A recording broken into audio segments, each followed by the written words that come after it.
To order and welcome to the August 17th, 2009 Lowell Planning Board meeting. First on our agenda this evening, we have the approval of the June 1st, 2009 Planning Board minutes. Any board members have any comments on those minutes? Hearing none, we'll entertain a motion to accept and place on file. Motion to approve. Motion's made. Second. All in favor? Aye. Aye. They've been approved. Next matter will be the June 15th minutes. Any comments, corrections? Move to approve. June Second. 15th. Motion's made and second. All in favor? Aye. Aye. Chair votes yes. Those minutes have been approved. And the last one's July 20th, 2009. Any comments? Motion to approve, Mr. Chairman. Okay. All in favor, say aye. Aye. Aye. I wasn't present at that meeting, so I'll abstain on those minutes. Thank you. Moving along tonight, we do have 3 public hearings. The first public hearing is 478, 484, and 486 Moody Street. The Lowell Planning Board will hold a public hearing to hear all interested persons relative to an application of the site address for LLC, the site plan review for a project located at the address listed above. The project proposes to raise 2 existing buildings, both of which are vacant, multifamily residences. One is located at 478 Moody Street, and the other at 484 Moody Street.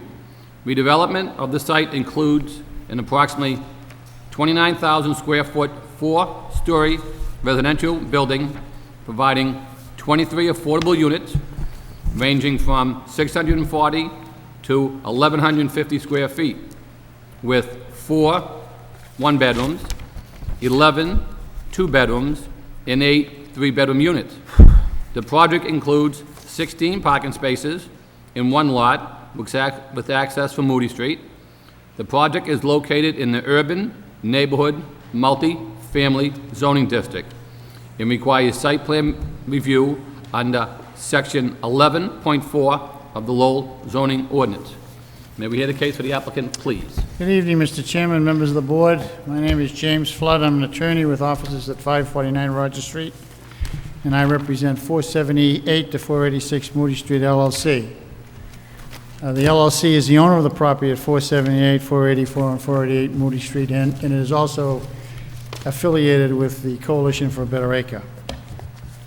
The property is zoned UMF, Urban Neighborhood Multifamily, and consists of approximately 17,330 square feet of land. We are before you tonight for site plan approval for the demolition of the existing buildings located on the site and the construction of a new 4-story residential building consisting of 23 affordable units. As the notice said, the unit breakdown would be 4 would be 1 bedroom, 11 would be 2 bedrooms, and 8 would be 3 bedrooms. Just want to point out that all of these units will be affordable, and they will be affordable in perpetuity. The LLC will retain ownership. They're not intending to sell any. With me tonight is our project engineer, Joe Pesnola of Hancock Associates. Also our project architect, John Winslow of Winslow Architects. And I have Madeline Nash from the LLC and CBA. I think all of you are familiar with the neighborhood. The site that we're talking about, there are 2 rundown buildings located on them. They've been vacant for approximately 3 to 4 years and all boarded up. The coalition has taken a little pride in that neighborhood, as you're probably aware, and I think this board knows. They did over the elementary school into affordable homes and the convent next door into their offices. So they have a little bit of a stake in the neighborhood, and they just want to improve the neighborhood and improve the quality of life in that area. In addition to appearing before you, we also have to appear before the Board of Appeals, and we're scheduled next week for the variance for land area per dwelling unit, also a parking variance for the number of parking spaces required. We have to, a rear yard setback, and also a setback for the distance on the parking lot, and that's scheduled for next Monday night. We have also reviewed and discussed all of the comments from the city departments, and they will be addressed during the presentation tonight. So I want to give out, I have a few letters of support, one from a fellow by the name of David Piscatelli, who's, if you were down there, you'd see the building next door being renovated. He's in support of it. We have CTI and also from the House of Hope.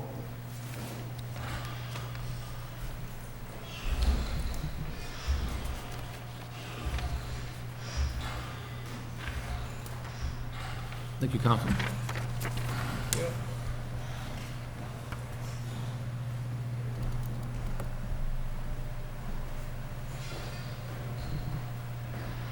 What I'd like to do at this time is turn it over now to Joe Pesnola, our project engineer, who can go over the engineering on the project.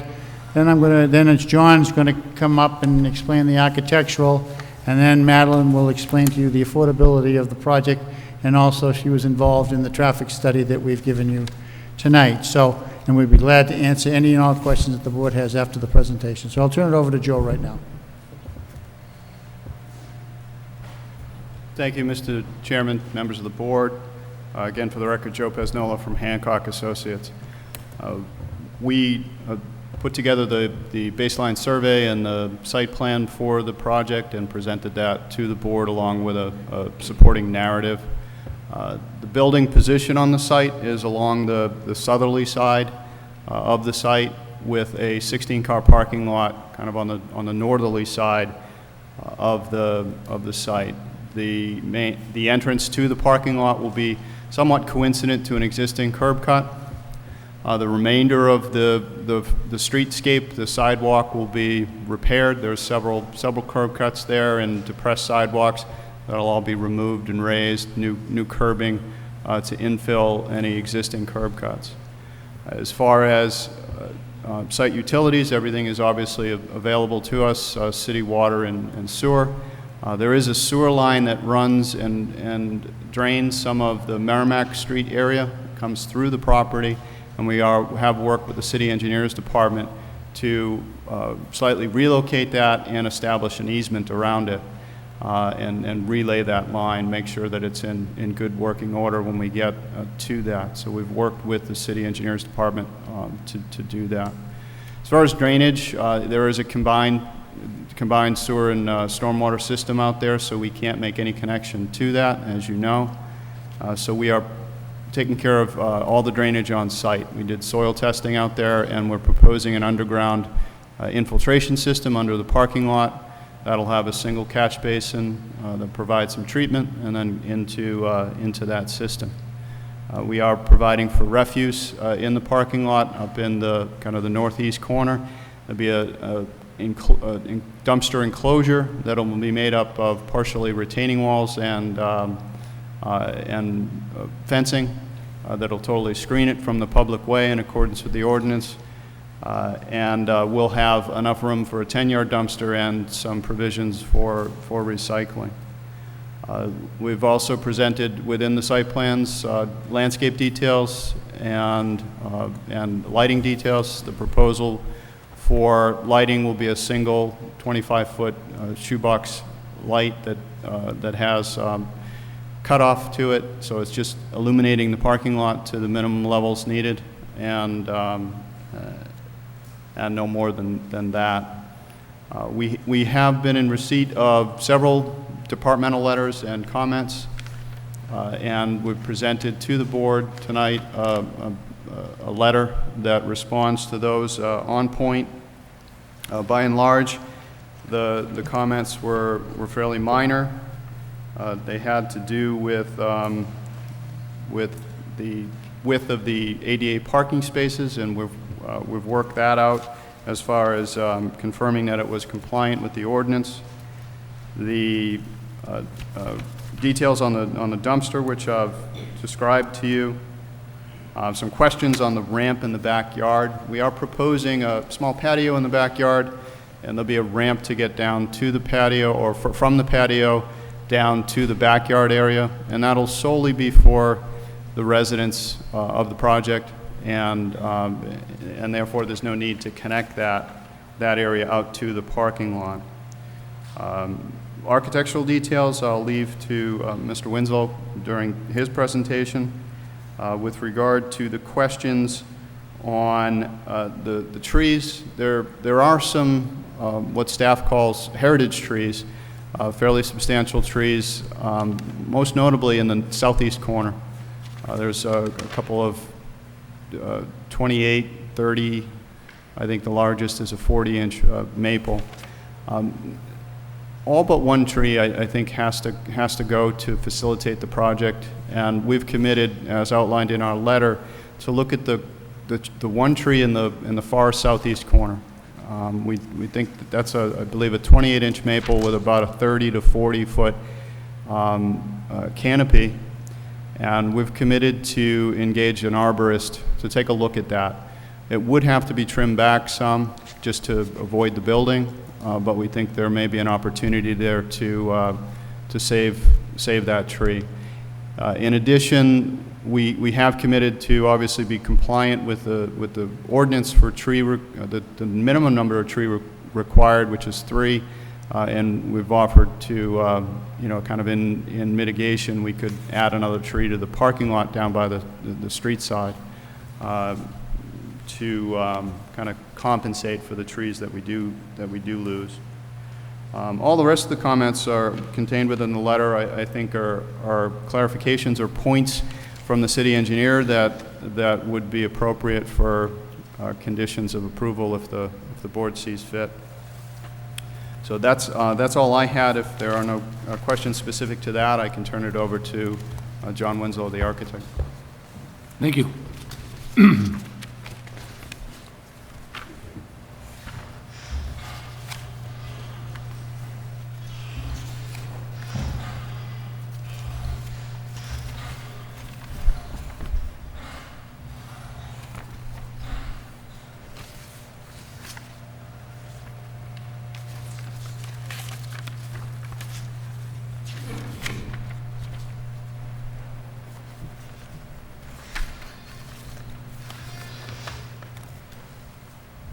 Thank you, Mr. Chairman, members of the board.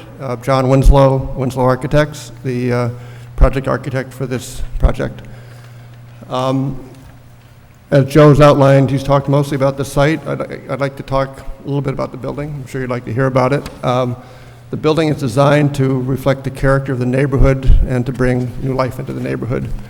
And by the character of the neighborhood, we're referring to in this sense, to the building character of the neighborhood, which is predominantly a kind of a triple-decker and a four-decker, if you will.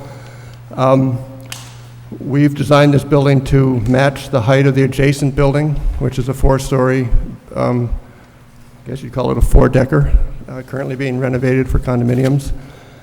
We've designed the building in a way that breaks the scale down. It's a 23-unit building. In the hope and attempt to kind of bring, I say, life and spirit to the building, we wanted to break the scale of that down so that it reads more like individual triple-deckers. And we've done that through the use of color and through the use of massing of the building. So if you can see on the elevation there that the basic of the building is divided in thirds, and we've stepped the building in thirds so that its massing is more similar to that of a triple-decker. The layout is a 4-story building. It's an elevator building. There's 6 units per floor on the upper 3 floors. There's 5 units per floor, 5 units on the first floor, along with a common laundry room and a community room. The building will be handicap accessible, so there's a handicap accessible unit on the first floor. And we've provided for a ramp access coming directly into the building from the parking lot side of the building. The building is very similar to what when we met with you a couple months ago. We have, I would say, simplified it a little bit. We have relocated the parking. I'm not sure if Joe indicated that, but the plan when we talked originally, the parking was on the other side. I think the board suggested, and we thought it was a wise move to put it onto the right side of the building, which is now where it's currently located. The siding material is technically referred to as a cementitious siding. It's a clapboard siding. I've brought samples of it if the board is interested. It's a durable and sustainable product that has long-term sustainability, long-term maintenance benefits. And so I'm happy to show that if the board would like to see the material. It's all clapboard. Conceivably, this product you can also get in shingles, and it's possible that there might be some variation on the siding, perhaps on, in form of banding with shingles as opposed to clapboards, but it's actually a very traditional siding method that we'd be using. So we think that the building brings life, and we think it blends into the neighborhood well. We'd like to think it does. I'm happy to take any questions. I don't know if you want to get into the actual unit types themselves. They're the sizes are 650 to 750 for one bedrooms, 850 to 950 for twos, and about 1150 for the threes. So I think I will stop there and turn it back to Jim, or I'm happy to address any questions. Thank you. Perhaps here's Madeline Nash. There she is. I'm Madeline Nash, the Director of Real Estate Development with the Coalition for a Better Acre. We're very excited about this opportunity to address what we see as some serious blight on Moody Street. We have been wanting to acquire and redevelop this site for a number of years, and we saw it as a fortunate situation when the previous owner went into foreclosure and we were finally able to acquire the property. We worked hard to come up with what we thought was an exciting concept for the site, and as you've heard, it's 23 units. All of those will be set aside for families with a maximum of 60% of the area median income. And further, 6 of those units will be for households with only 30% of the area median income. CBA owns 380 apartments primarily in the Acre neighborhood. Most of them are near the site that we're talking about tonight. The largest property that we own, as you may know, is the North Canal Apartments. That's 267 apartments, and all of those are income restricted also. I'm going to just jump into talking about the parking because I know that that's something that people are probably interested in. Of the 267 apartments at North Canal, 178 have cars. So we know from that many of our households do not own cars. We developed the St. Joseph's Apartments right across the street. That's 15 apartments, and we have 13 parking spaces for those units, and only 11 of them have cars. So we know from experience that many of our households do not need a parking space, and that we feel that 16 parking spaces for 23 units will meet the needs of the residents. At the same time, we did do an analysis of the availability of on-street parking. And Jim, did you hand out the, okay. So we followed the city's template. They did a parking analysis when the former Nuestra del Carmen Church was slated for redevelopment for residential use. And they did an analysis of the availability of on-street parking. So we used that approach and did a study. Our project manager went out and counted the available parking spaces in the evening. And that's what we handed out to you. And if you look at it, you can see that there's quite a bit of on-street parking. Just alone on Moody Street, 51 parking spaces right near the site that would be available for parking in the evening. So while we feel that 16 parking spaces will meet the needs of our residents, we also know that there is a great deal of both on-street and off-street parking in the neighborhood. So that makes us feel more confident that this is going to meet the needs of our residents. Like I said, we're very excited about this project and happy to answer any questions you may have. Thank you. Yeah. I think that concludes our formal presentation, Mr. Chairman. Okay. Thank you, Mr. Flood. Anyone like to speak in favor of this project? Anyone like to speak in favor?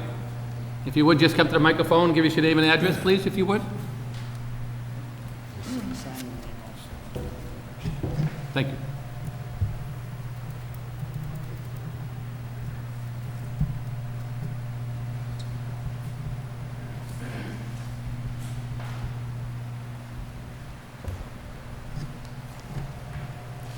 Hi, my name is Maribel Aviles, and I live in Lowell. I live in 1347 Pawtuckettville, and I'm here to support this project. Thank you very much. Thank you. Anyone else like to speak in favor?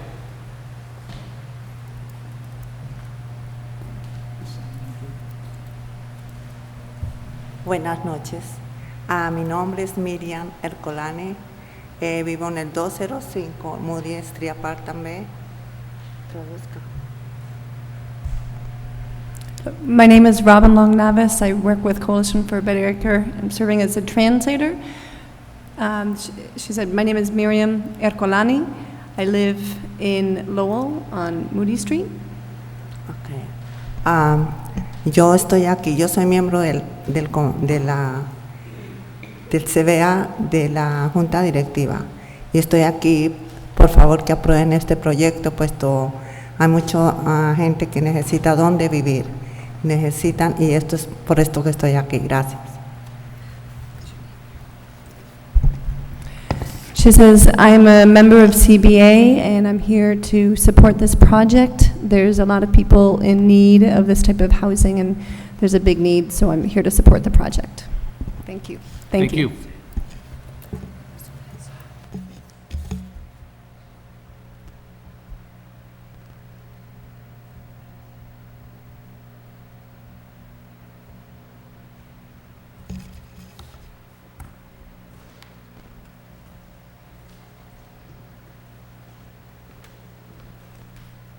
Good evening. My name is Elkin Montoya. I live on 1521 Varnum Ave. I'm here in support of this project because that neighborhood has been my neighborhood since I arrived to the United States. I used to live on 473 Moody Street, which is right across. I have seen that building deteriorate from the beginning, and shame on the previous owners that he maintained. This give us an opportunity to beautify it again, the area. As all you know, as a French Canadian, there's always been a great maintained buildings and community. CBA Coalition for Better Acre wants to do that. I do want to say that I'm presently the president of this Coalition for Better Acre, and I'm a great supporter of this effort. So please help us out. Thank you very much. Thank you, sir.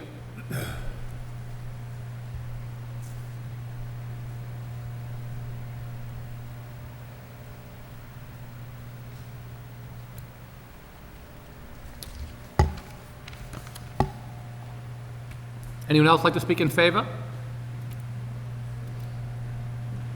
In favor? In favor? Hearing none, that portion of public hearing is closed. Anybody like to speak in opposition?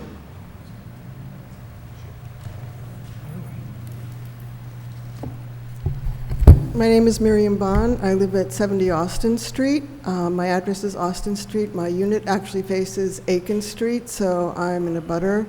I'm a neighbor. And actually not speaking purely against, kind of a mixed bag, but you didn't have an other category. So I'd like to start by saying that I live right across the street from part of the North Canal Apartments. I believe that's part of the North Canal on Aiken Street, and CBA are those. They're very good neighbors. I think it's well built, well designed, and very well managed by CBA. I've seen the plans for Moody Street. I've seen them posted on the building, and I also visited the Office of Planning and Development to see the plans. I'm very much in favor of redeveloping this site. It's clearly an eyesore. I don't think anyone could argue that. I do have some concerns and questions and issues about the plan. I'll kind of work from the smallest to the largest. So the first thing I noticed was that the accessible apartment actually has the smallest square footage of all the one-bedroom apartments. And I question that because I know that an accessible apartment needs to have wider passageways and wider doorways for access. So I would like the board to follow up on that with the architect. Second,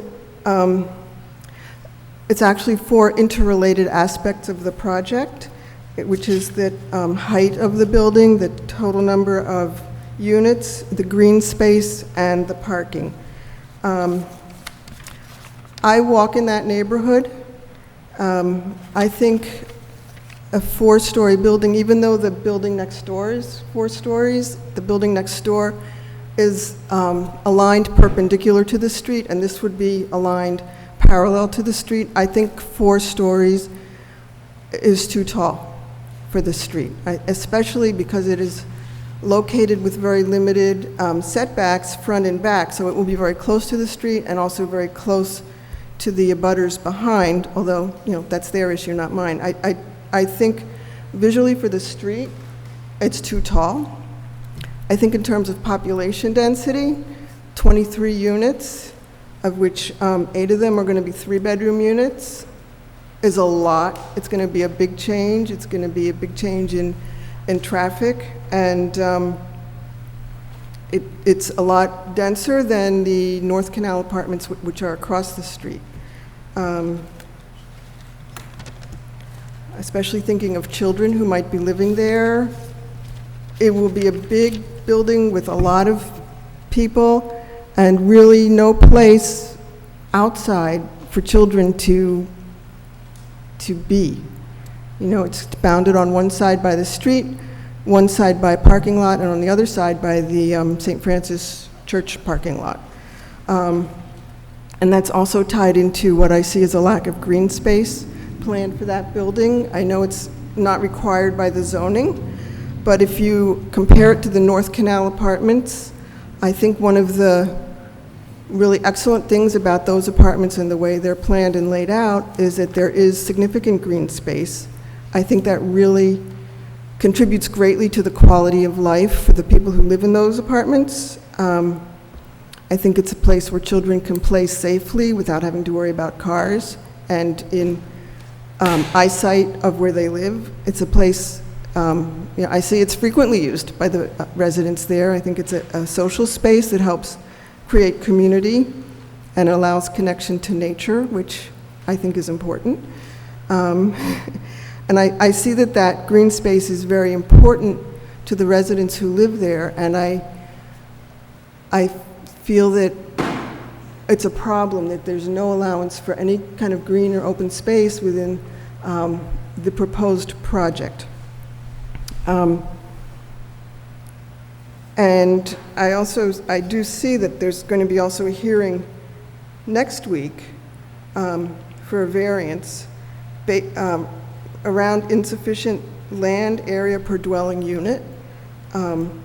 So I would be opposed to granting that variance and in favor of having fewer dwelling units. And I also see that the parking and number of spaces is part of that variance request. But clearly, if there were fewer units, the 16 parking spaces would not be an issue at all. So those are kind of specific issues about the design of the building as proposed. I also have some concerns around the usage of the building as proposed. And these have to do with diversity and neighborhood stability. This neighborhood has a lot of diversity, and it's something that I value. I enjoy living in a neighborhood that has a lot of diversity, but it lacks economic diversity. And it also lacks opportunity for home ownership. I think that, and again, I want to acknowledge the terrific job that CBA does with with the properties that they have rehabilitated and built and managed. But affordable rental property is by definition a place that you move out of when you're doing better economically. And that does not lead to economic diversity in a neighborhood, and it does not necessarily promote stability. Moody Street is already mostly this type of housing, and this development would pretty much make an almost unbroken swath from one end of Moody at the firehouse down to where it turns up to Merrimack. Would really be probably about 90% the same type of housing. And I do not necessarily think that the neighborhood needs more of the same. I think the neighborhood needs greater economic diversity. I think the neighborhood needs more opportunity for that first step onto the rung of the home ownership ladder.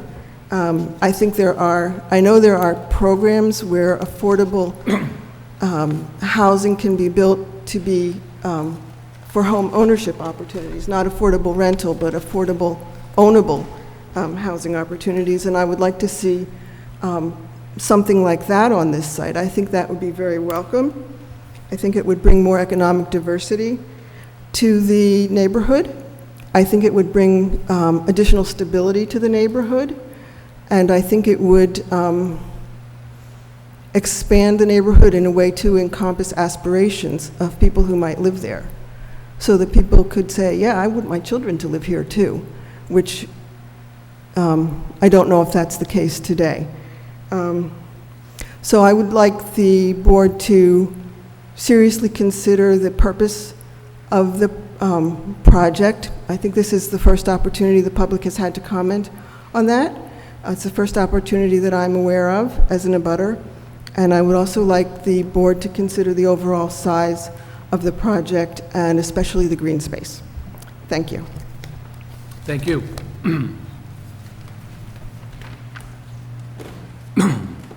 Anybody else like to speak in opposition? In opposition? In opposition? Hearing no further opposition, that portion of the public hearing is closed. Before I turn it over to the planning board members, Aaron, on behalf of the Department of Planning and Development, do you have any further comments for our consideration before the board asks questions? Yeah, there's just a couple of things I can comment on. Is your mic on, Aaron? I think so. Hopefully. Okay, thank you. Can you hear me now?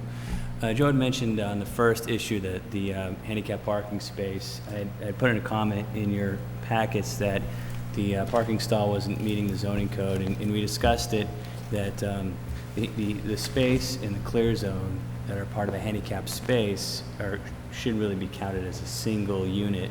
So in fact, they meet that standard. So just wanted to clarify that off the top. And then I took part in the survey about 1.5 years ago, I think, in this area for the on-street parking.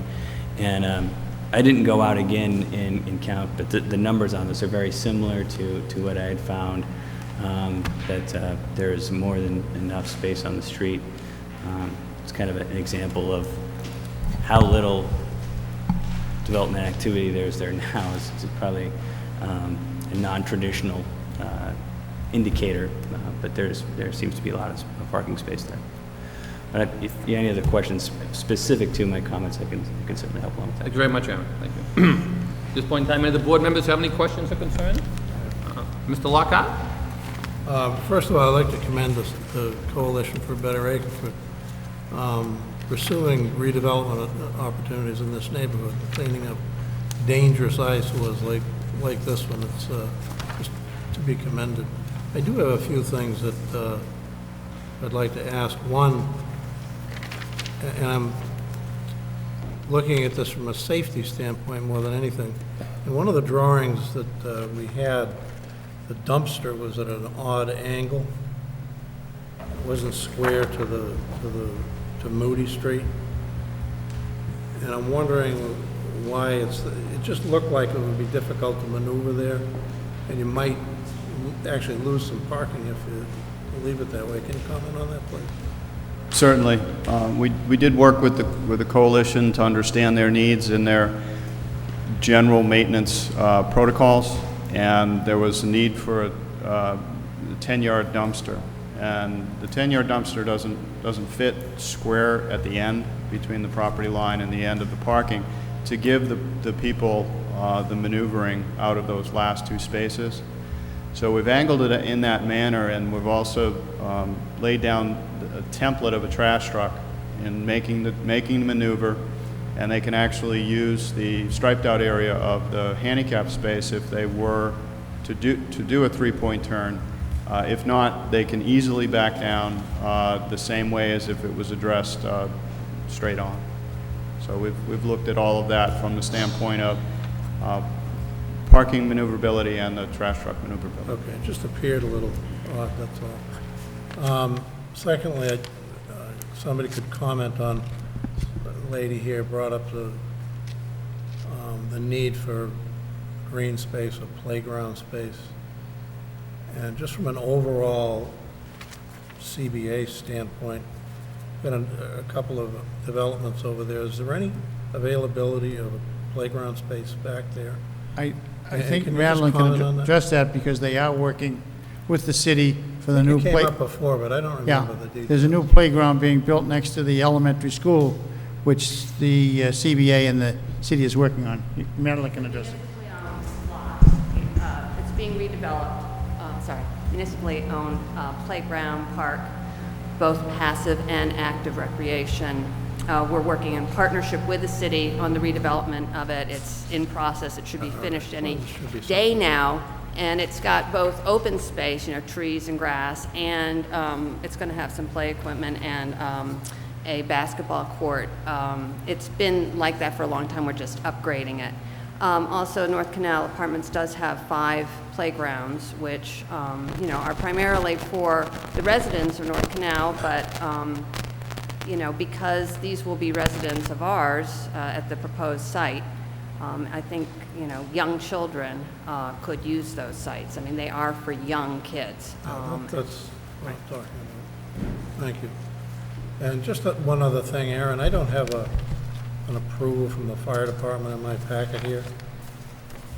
We haven't received comments from the fire department as of yet. Okay, well, that would be a condition, obviously, approval. That's all I have, Mr. Chairman. Thank you. Mr. Fischett? Thank you, Mr. Chairman. First of all, certainly I'd like to commend the CBA for coming forward with a plan to revitalize that particular location. I do have some questions, and just to address, I think the woman brought up some very good points regarding some concerns, but I do want to clarify regarding the economic diversity. The petitioner is here in the site plan review, so that clearly falls outside of the purview of what we're reviewing here this evening. But I mean, certainly I understand your points relative to that. Relative to the building scale, the building height, the building material architecturally, and I was very much involved with the city's master plan and the existing conditions report that was performed on city neighborhoods, and the zoning code was put in place to help to guide further development to be in character with the existing neighborhoods. And I certainly think this building, matter of fact, for new construction to look like the tenement buildings of years ago is amazing to see being proposed here this evening. So for that, I have to commend the architect for pulling that off. Question regarding, and it was in the packet, regarding the entrance, and I'm not an architect, but when you're looking at symmetry as to why it's off-center, I know we've had some issues in the past regarding the floor plan and the external architectural design of the building and how it relates to the floor plan, but if you could be so kind as to address why, from an architectural standpoint, why you have it off-center and what your thoughts are on that. Yes.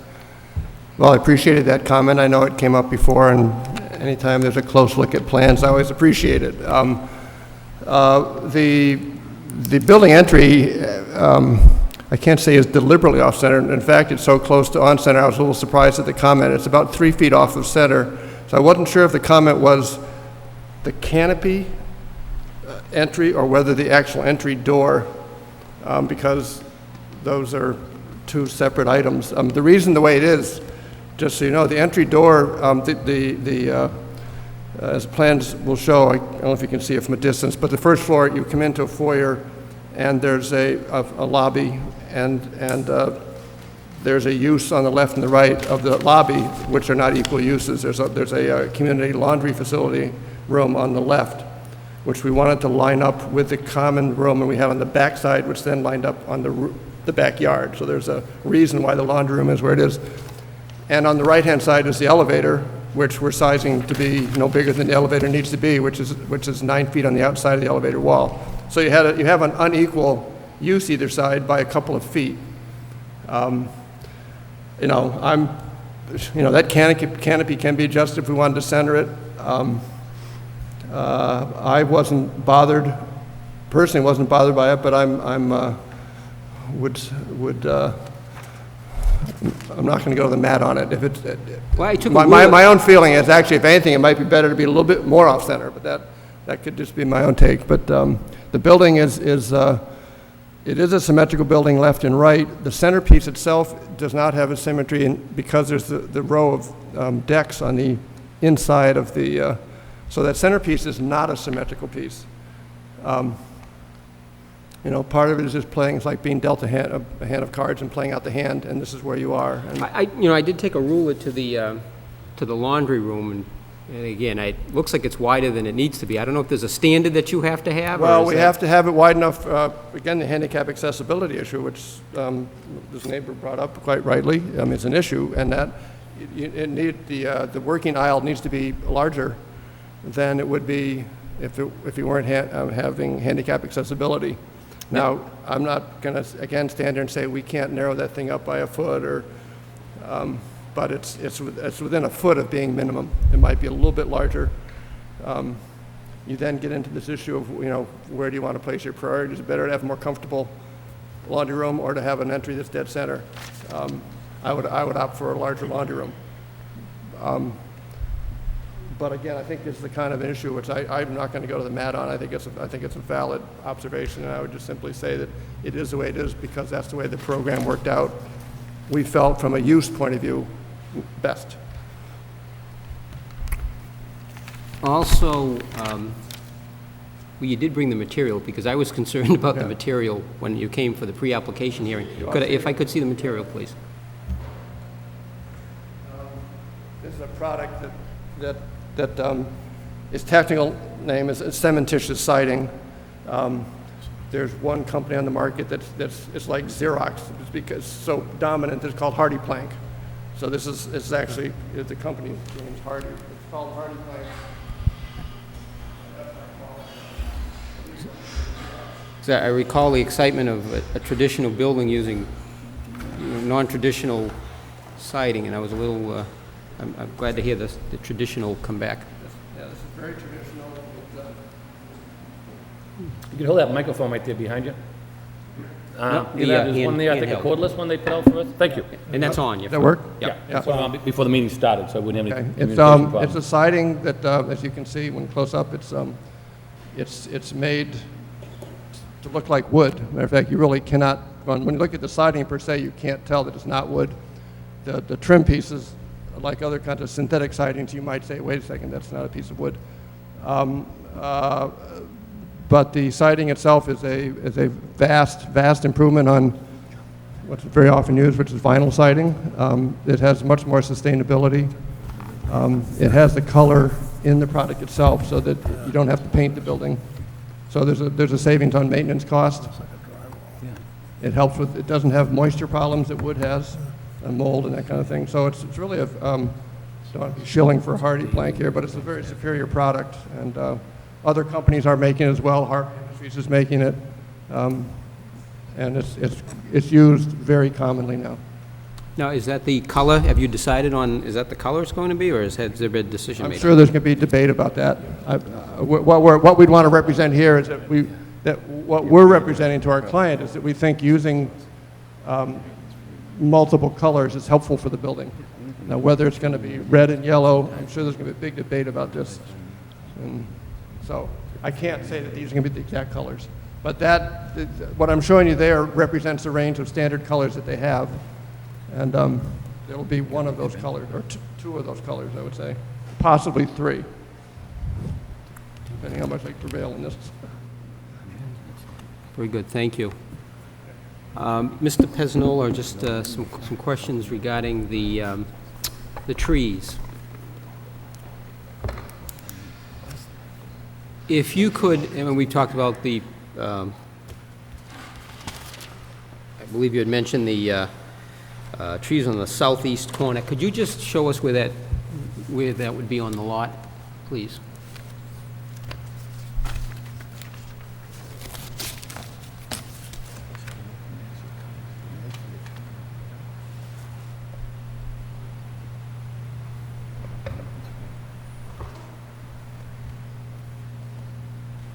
Yeah, the tree that I'm proposing to have an arborist take a look at it's directly in the very southeast corner of the lot. So its canopy kind of goes over the top of this one-story garage and nips into the corner of the building. So it's whether or not that can be effectively trimmed.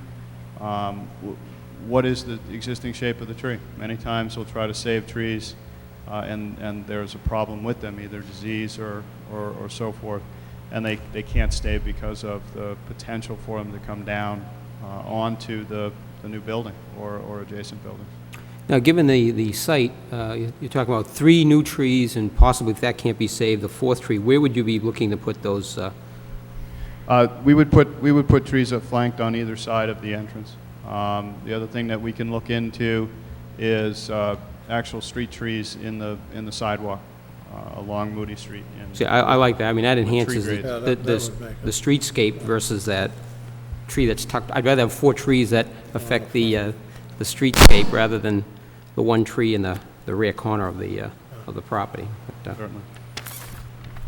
now, relative to the infiltration system, and I know there was a lot of information in the packet regarding the maintenance program on that, and that would be the Coalition for a Better Acre that would be responsible for that and the maintenance of that as well? Yes, we discussed maintenance. We actually went through discussion on low-impact development. The city engineer had suggested that we look into porous pavement and green roofs and other newer technology that I know has been recently implemented in the city. We looked at it, Coalition looked at it from kind of a comprehensive, what is their current maintenance program, what are the limitations, what are the special instructions with some of those things, and it didn't fit within their overall plan. They've got many sites, they've got to send out their maintenance people to sand and to salt, and if they had to treat this one differently, then that would be difficult. So that we discounted the use of the porous pavement for that reason. The system that we're proposing here is a standard infiltration trench system.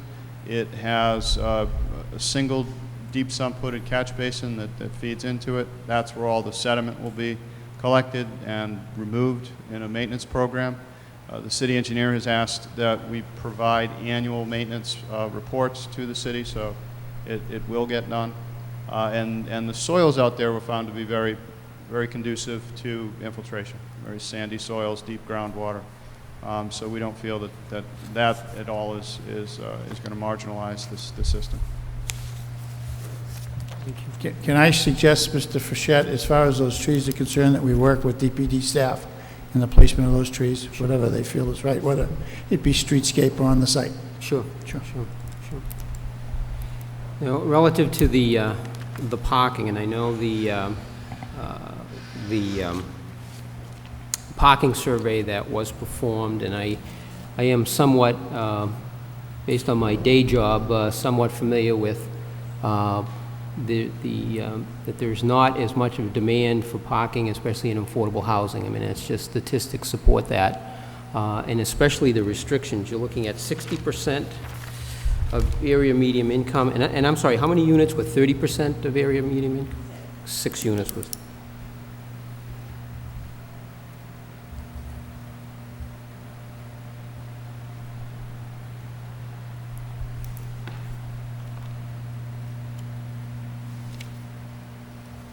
I will say I would prefer to see fewer units and to come more in line with the lot area per dwelling unit, but given the fact that it still is in keeping in with the neighborhood, and again, knowing what I know relative to the parking and relative to the parking survey that was performed, I feel that the site has adequate parking, and the on-street parking, if it was needed, would be adequate. So, although I would prefer to see fewer units, I certainly could go along with what's being presented here this evening. Thank you. Thank you. Mr. Genman? Mr. Genman? Thank you, Mr. Chairman. So, certainly, I want to thank the CBA for what they're trying to do here. Relieving the blight that exists there is certainly something that everybody's in favor of. Providing more affordable housing in a city like Lowell is something that everybody's in favor of. We can't argue with that. The CBA does a great job in the city. However, in the process here, I think we're being asked to overlook some pretty significant zoning conditions that are on the books. The woman who spoke in the other column there raised some I think excellent points, as Mr. Frechette pointed out, some of which go beyond the purview of the planning board. But in my opinion, some of the key issues here, the two key issues, are parking and density. Looking at the code, this is an urban multifamily district, and which is one of the most generous districts that we have with regard to zoning in the city. And it requires that the unit have 38 parking spaces and 16 are supplied. I think it's 38 if we go by the bedroom calculation. And the density, land area per density unit, land area per dwelling unit is 1,000 square feet, which again is very low in regard to other areas of the city. And this unit provides 750. Now we're being asked to overlook this in light of the fact that it is repairing blight and it is providing affordable housing, but I feel like it puts me in a very difficult situation. How much is enough? Well, it's 750. What about 700? What about 650? 16 parking spaces. Well, isn't 14 enough? How about 12? What's next? And I feel as though we had the St. Joseph's project in previously, and I'm not sorry, not St. Joseph's, the French church. Correct, St. Joseph's. Yes. The high school, correct. Yes. In that project, it was, in my eyes, a little different because we were trying to maintain the structure, the historic structure there, so we kind of constrained by the exterior of the building. In this case, I think you have a lot more leeway because we're building a new dwelling. So it's a difficult call, in my opinion. And Aaron, I'm interested in the city's position on this because it seems to me the city should have some input on how much parking is going to be enough in a situation like this. Is the on-street parking survey valid? Is it going to be enough? Keeping in mind that we're looking at that same on-street parking to now support multiple dwellings. And we're in a place where we don't want every on-street parking spot taken either. So I feel as though we're being asked to make a judgment call here on what I consider some pretty serious issues, and it'd be good to have some guidance from the Planning and Development Department. Sure, I can address some of that for you. The parking, I'll start with first. The standards that are set up in the zoning code are by nature set up to speak to the average situation, and sometimes actually are sized for the above average context, so that the 2 spaces per dwelling unit is average at best, if not a required number to meet a situation that you would not meet on an average 50% of the time.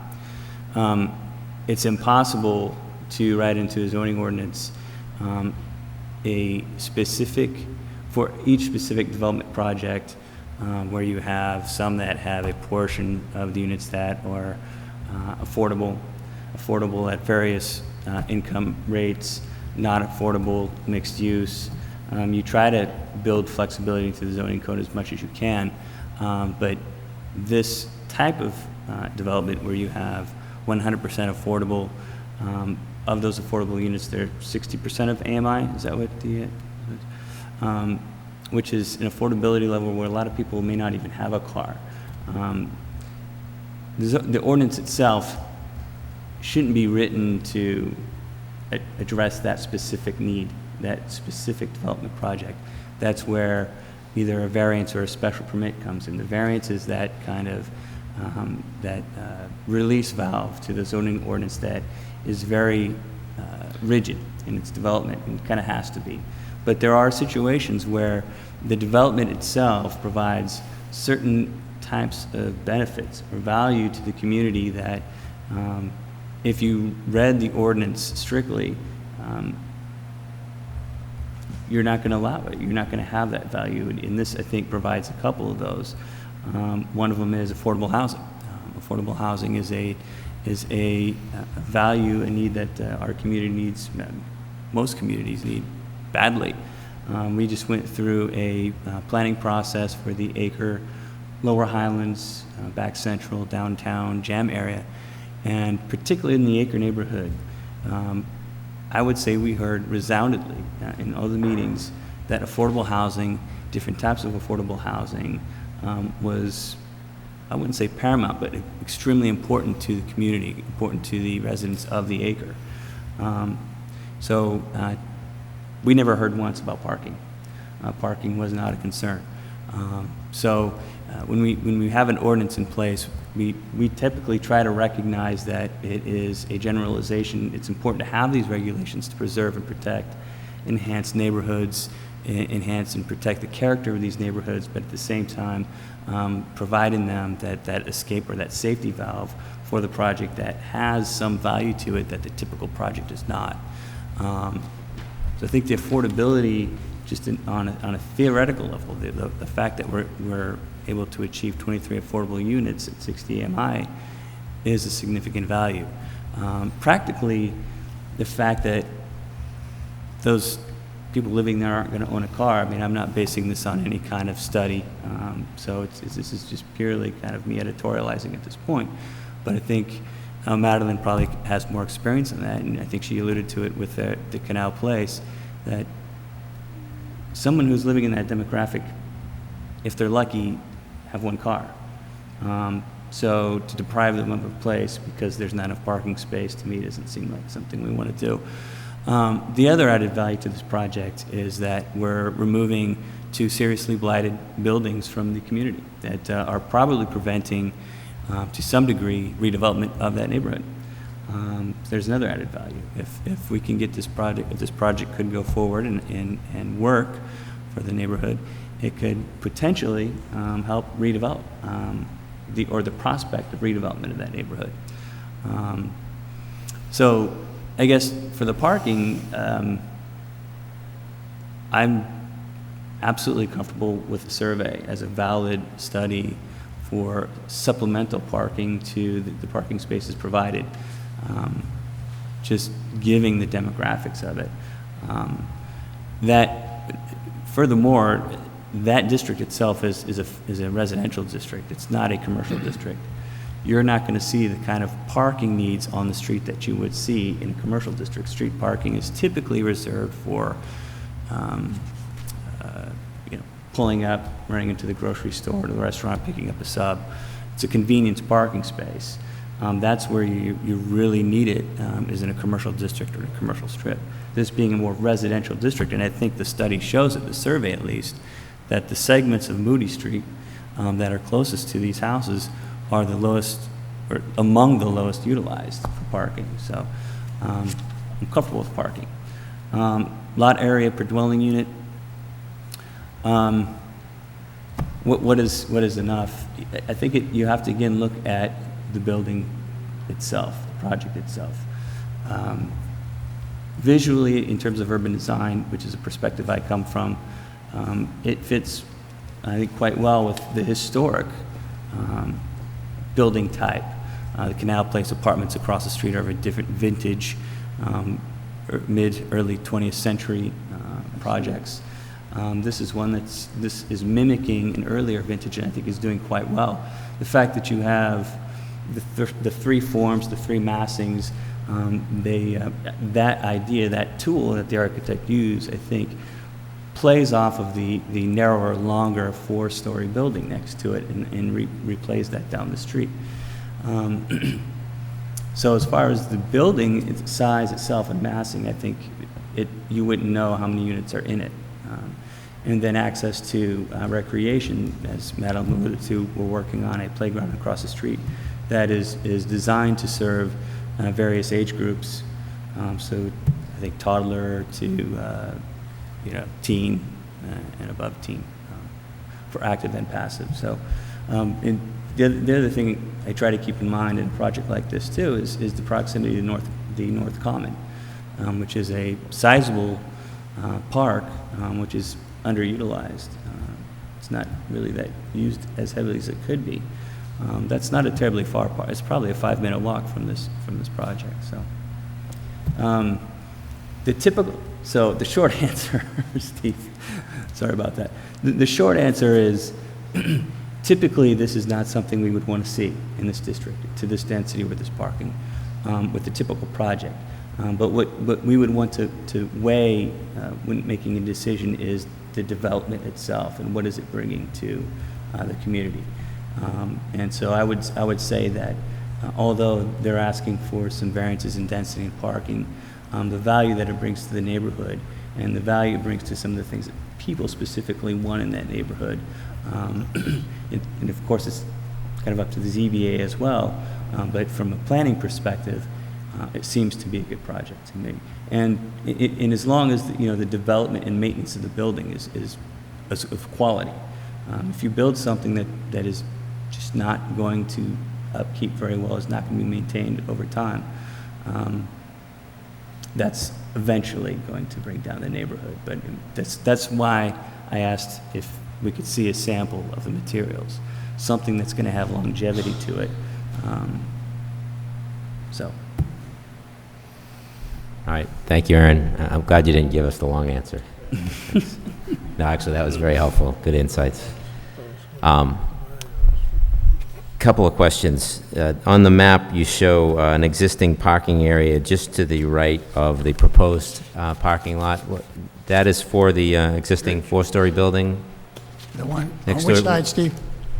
Which one are you talking about? Right here, along Moody Street, just to the right of the existing parking lot, there's an existing parking area. What's that for? Next door, the condo next door. The unit next door? Right. Okay. Let's see, I have one other question. You talked about forcing this building to be affordable housing in perpetuity. How is that maintained? How is that governed? The coalition will maintain the control over this, and it will stay affordable. And how is that? Yeah, when the financing comes about, there'll be a deed restriction. It's a restriction on the deed of the property? Well, they already own the property, they bought the property, but when the financing goes through, in order to get the state funding and the state subsidies, they have to put a deed restriction on. I see. Yeah. I see. And that's the only way it can be built. Okay. Okay. As I said, I'd really like to see, Aaron, the information you gave us here tonight was good, but I'd really like to see some more analysis done by the city to give us a little bit more solid leg to stand on, and exactly how far should we go? How far should we allow with regard to the land area per dwelling unit and the parking in situations like this? In this situation, I think while it kind of goes against my grain to see greater density than what we allow by code, because I think our codes are relatively generous, and it goes against my grain to not have ample parking in this situation based on the affordable housing nature of the project, based on the availability of alternatives for parking in direction from the planning department. I think that I would support it. Although, like Mr. Frechette, it would be nice if we had some fewer units that would really That would really take some of the pressure off. If there were fewer units, it would ease the land area restrictions, it would ease the parking concerns. Thank you. Mr. Claremont? Yes, thank you, Mr. Chairman. Just a comment initially. If in fact the entranceway is off-center, it probably will be consistent with most of the building in that area and throughout the city. And I don't think necessarily that architecturally exact symmetry is what we're necessarily looking for. You look for a little bit of variation, such as you've shown on the depiction here with the coloration on the siding and whatnot. And I think that your choice of siding is excellent. I presume that this material is much more expensive than the standard type siding, but it will last a lifetime. And where it comes already in the colors that you want, it'll obviate the need for any painting in the future, so I think that's great. One of the residents did have a question that I noted about the accessible apartment being the smallest apartment in the building. I don't know if you have any comments about that. John can. Well, again, I appreciate when somebody looks that closely at plans. First of all, the handicap unit is clearly designed to meet all handicap accessibility codes. The doorway sizes, the spaces are all to code. The actual size of the space itself actually comes about as a result of putting the whole building together. And if anything, the other one bedrooms are a little bit too big. I mean, but you end up with, I guess don't think I should be taking time to go through the process of how we get to where we got, but we don't design for a square footage, we design for the units to work, and that's how it was designed. And I respect that observation, but all I would say is that it clearly works for handicap accessibility. Is that accessible apartment, is that a one-bedroom, a two-bedroom? It's a one-bedroom. Okay. And she had some concerns, and I think they were discussed briefly by the other board members regarding the height of the project. I know it's consistent with the neighboring building that runs lengthwise, and it does comply with the ordinance in terms of the site plan. We're not looking at a special permit issue here. It does fit on the site plan, and it is consistent. And in all projects of this type, there's certainly some trade-offs. You know, we're talking about, would we like it a smaller building in scale? Certainly. Lower in height? Probably. But my feeling is if we're looking for a less dense project, this project probably doesn't get built. So that's true. Again, there's the trade-offs there, and I think that the benefits in this particular case, and we have to look at each case on its own merits, outweigh the drawbacks. I did have a question on the parking survey. I know we had discussed that the city was involved in a parking survey some time ago for another project that was in the area, but we're not involved in this particular survey, but Aaron had indicated it is consistent with what we've done before. But the parking survey itself, when was that taken? Was it a weekday? Was it in the evening?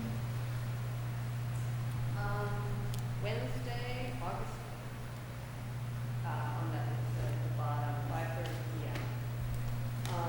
And our project manager, who leafed through it, also took photographs on a evening at 5:30 on May 27th. Okay, thank you.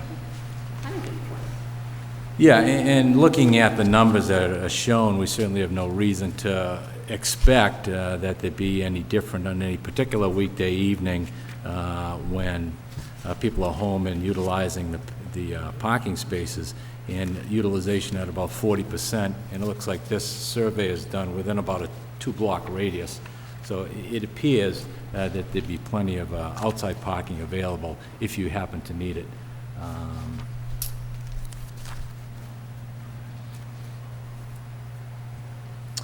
That's all I have, Mr. Chairman. Thank you very much. Thank you.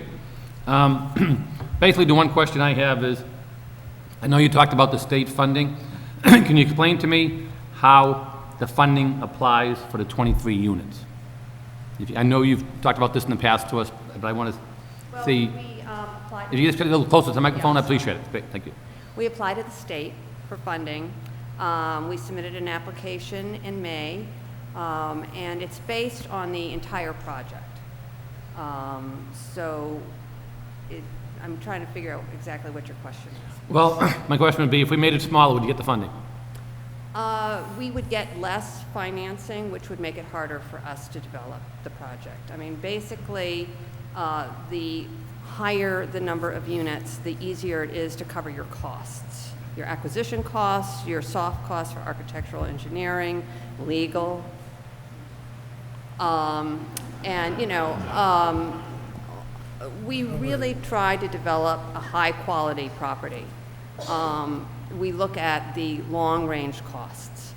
So while we have to be as cost-efficient as possible, we also want to make sure that we're being responsible. So obviously, a lot of thought went into coming up with 23 units. Yes. I just want to point out, Mr. Chairman, the acquisition costs for this site were quite high. And they stood up to the plate and bought it because no one else was doing it. Yeah, and I know what disrepair the project was before that. It was, We've been up there in the past, looking at it. It's, yep. so, I mean, obviously, when we think of the 4 stories to 23 units, that's something that had a lot of consideration by all the people trying to put the project together, like, because I know in this neighborhood, with the projects in the past, it's always the density, the parking, and the land dwelling unit. So obviously, for you come forward on this project, you feel that is the main number to make this project work. Correct. Okay. Just a couple of other comments I have is, as I said, the parking and density are the most important things in this spot. I do know that what the coalition has told us in the past is, and I still believe is, the people who will be renting these buildings, I mean, in these spaces, will be City of Lowell residents, correct?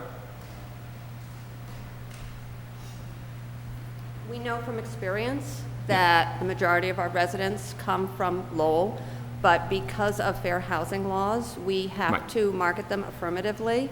So we don't restrict it specifically to Lowell residents, but like I said, we know that people come to our apartments because they have a Lowell connection. In doing your survey, I'm sure that you found that there's a need for this type of affordable housing in this neighborhood. Oh, yes. Yes. I mean, we hear that daily. I mean, that is the other reason, apart from cost, to cover our development costs, the other reason for maximizing the number of units, to be honest with you, is that we know that there's an overwhelming need for this kind of housing. So we try to balance everything. We try to do what's right for the neighborhood, what's right for the site, but also to address community needs. And try to put a project in today's economy when everything else is, and take care of a project that's in deep need of repair. Right. When we developed the St. Joseph's Apartments, that was 15 units. We had over 200 applications for those 15 units. And I know from the previous hearings, I know that a lot of people who came and testified indicated that a lot of them who live in that neighborhood are not car owners. Oh, yes. I mean, there is a huge need for this. I can promise you that. Okay. Thank you very much. I have no further comments. Any board members have any further comments? Or Aaron, any further comments? Anything discussed by the board members that planning development might want us to consider? Or? I think they covered everything. I don't know, there was in the comment letter or response letter from Joe, you mentioned a cut sheet on the fence to surround the dumpster. I don't think I got that in the email. Is that something? Joe, about the fence around the back? I think he's referring to. Is that on the comment sheet that you supplied? We'll deliver that. Just Anything to get a further, sense of Aaron? what the materials are. What'd you say? To get a sense of the materials and what it's going to look like. What's the material on it, Joe?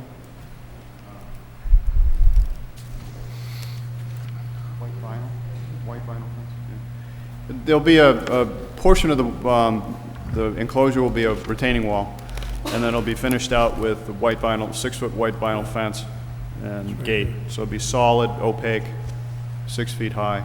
Is the retaining wall the same as what's going along the back of the? It'll be integrated somewhat into the proposed retaining wall, and then it will come off of that, and so you'll have a constant 6 feet around that'll either be fence or retaining wall. Okay. I just wanted to make sure that the board had an opportunity to get a sense of what that was. And as far as the architecture, a lot of times on a project like this, I like to put those comments merely just for discussion. I mean, for a large degree, very specific elements can be a subjective kind of point of view.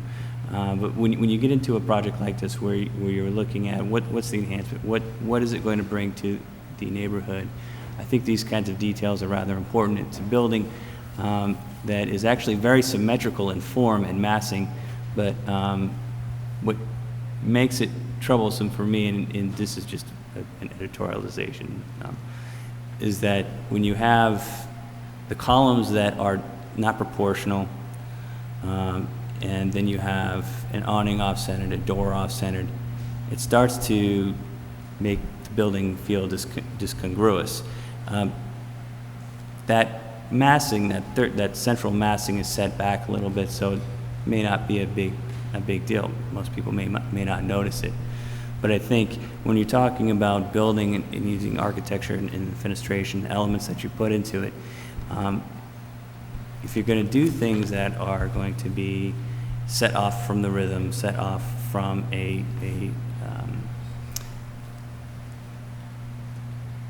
well, the fenestration, if it's set off a little bit different, I think there has to be a pretty good reason, a design element to make it kind of fuse.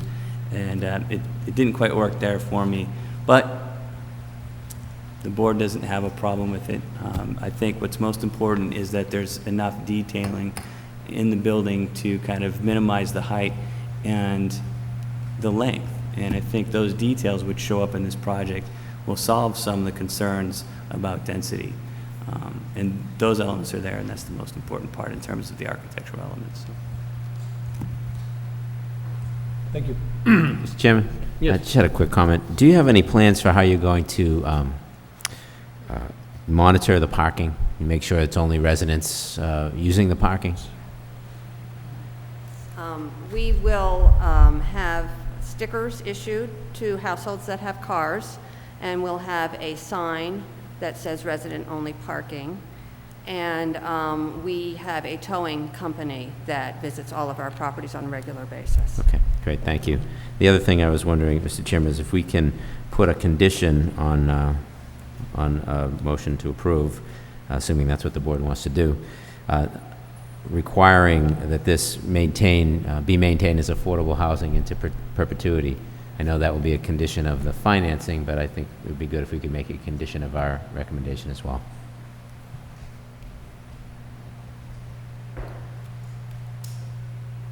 Thank you. Any further comments from the board? Any discussion? I just have one further comment with regard, one of the abutters talked about the fact of the variances that the applicant is seeking for the lot area per dwelling unit, minimum rear yard, and lot setback, parking lot setback. Those items are going to be addressed by the Zoning Board of Appeals if it's approved here tonight. So those items aren't discussed here, they'll be at the Board of Appeals. And just to follow up on that is, any conditions that we oppose this evening, if the Zoning Board of Appeals does approve this project, all our conditions are required upon their approval of those variances. So they couldn't change anything that we did, they'd have to encompass all those, plus either give the waivers or not grant the waivers. I do have a question, too. I'm not certain, can we legally restrict it to affordable housing in perpetuity by vote of this board? I'm not certain of that. I think it's a commitment we make. I understand, I have no problem with it, and I know you're committed to it, but I'm not sure we can make it a condition of approval. I think it might be against public policy to do something like that. But we have committed to do it, and the financing will require it, so.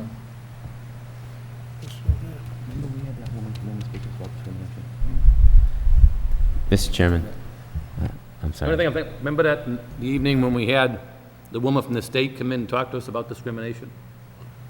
And she handed certain things that we couldn't prove and certain things we couldn't, and one was an economic class. Remember that evening that we had that discussion? That's the only thing I throw out. I'm trying to remember all the things that we're allowed to do, but we can't if it affects race, gender, class. and then she says we're getting into a discrimination policy. Maybe I could just suggest that if we're a condition of approval, to be reviewed by the law department to make sure that it's not inappropriate. That's fair. I think I hear what you're saying, and that's a good suggestion, Mr. Claremont. But under the, you can say whatever you want. My condition, my personal condition on approving a project with situation like this is that it maintain affordable housing, because that's a goal of the city, and I think it's a good goal. So I think it's a good idea that we refer it to the law department, though, to make sure we don't get ourselves into hot water. And that is our intention. Yeah. I mean, I agree that's CBA's goal. Yep. And I think by looking at the units and type of units you have there, that's what's going to be the major type of people who are going to be looking at the... I think you can see it from the... Well, if you look at people buying a unit without a car to go there, they're going to think twice if they have the car to go there. Yeah. Well, there's I nothing- understand what CBA is trying to do. I mean, I The think intent is- you can look at Northern Canal. That's, how many years has that been in existence?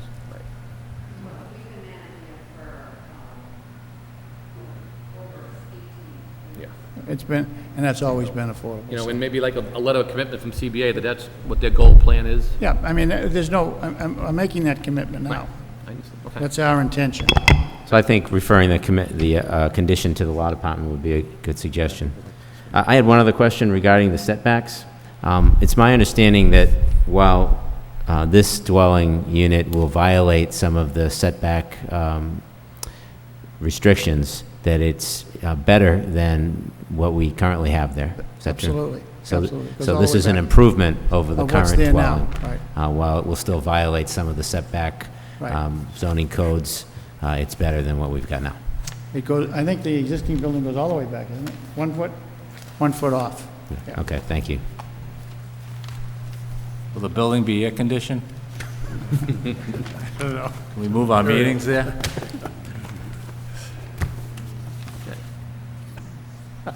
We have no further discussion. At this time, we'll entertain a motion. Mr. Chairman, I'd make a motion for approval of the site plan with conditions.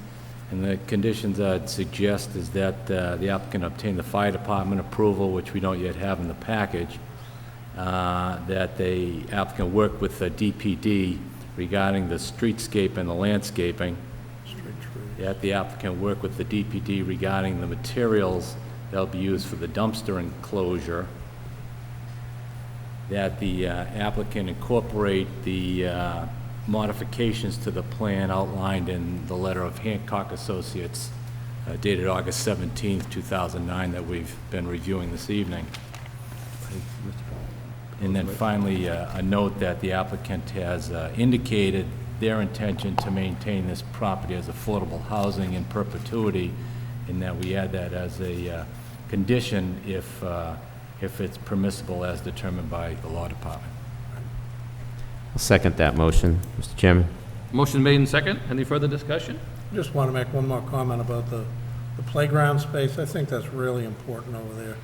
And if there's anything that you can do or we can do to expedite that for you, you know, it just kind of lessens the density concerns if you got some green space there to go to. That's all I have. So we have a motion made and second. All in favor, say aye. Aye. Chair votes yes. So we have 5 in favor and none against. Good luck. Wish you well with your project. Here's some of your designs.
while they're setting up, I'll just say, we do have two other public hearings tonight, one on 225 Middlesex Street - 300 Jackson Street, and we also have one that's been continued from 178 Middlesex Street, 610 Wood Street, and 1719 Columbia Street.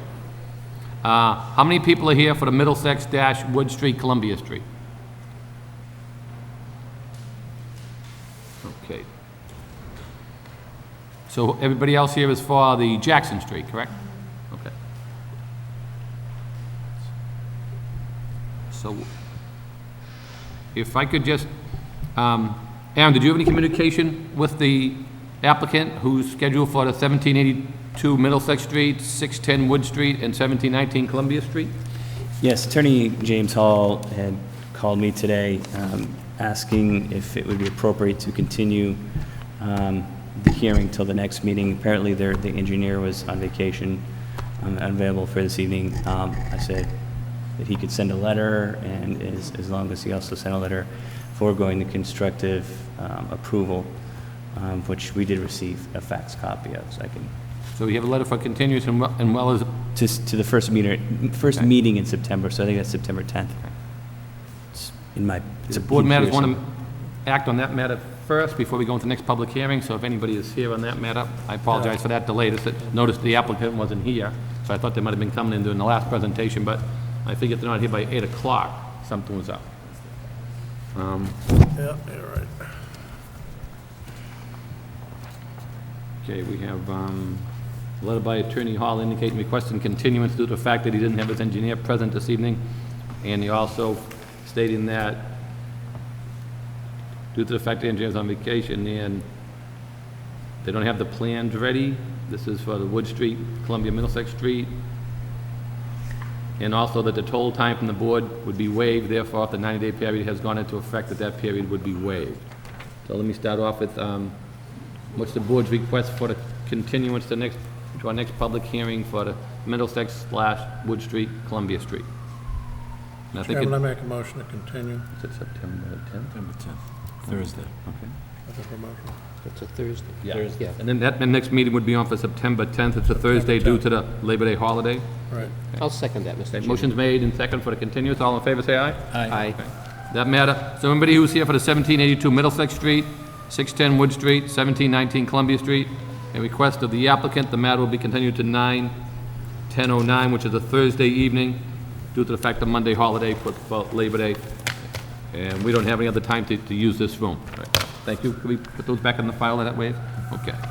So moving back, the next public hearing is 225 Middlesex Street and 30 Jackson Street. The Lowell Planning Board will hold a public hearing to hear all interested persons relative to an application by Appleton Mills, number 5 Realty Trust, for site plan review for a project located at the address listed above.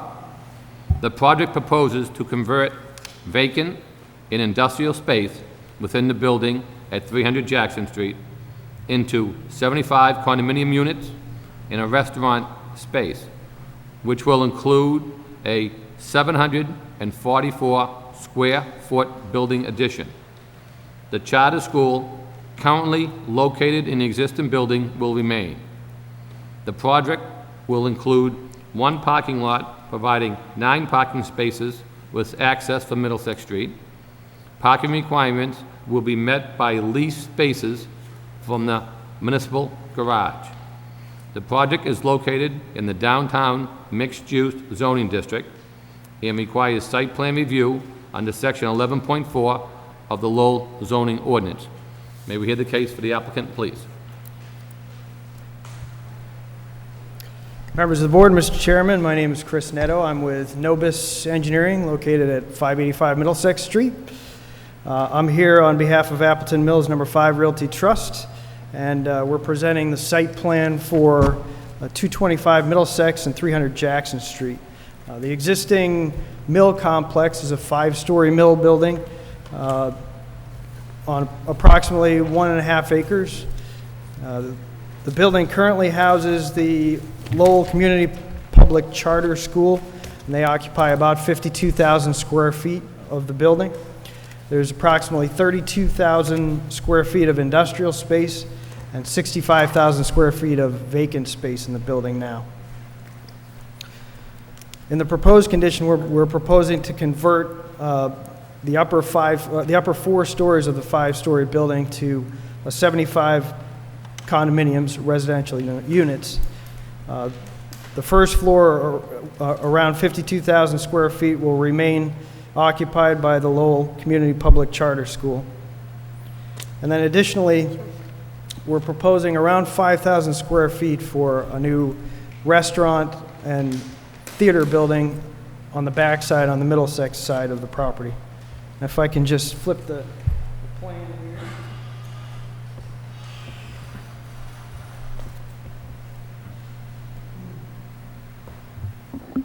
So again, just to orient you, this is Jackson Street, Hamilton Canal, up in this area, Middlesex Street, Revere Street.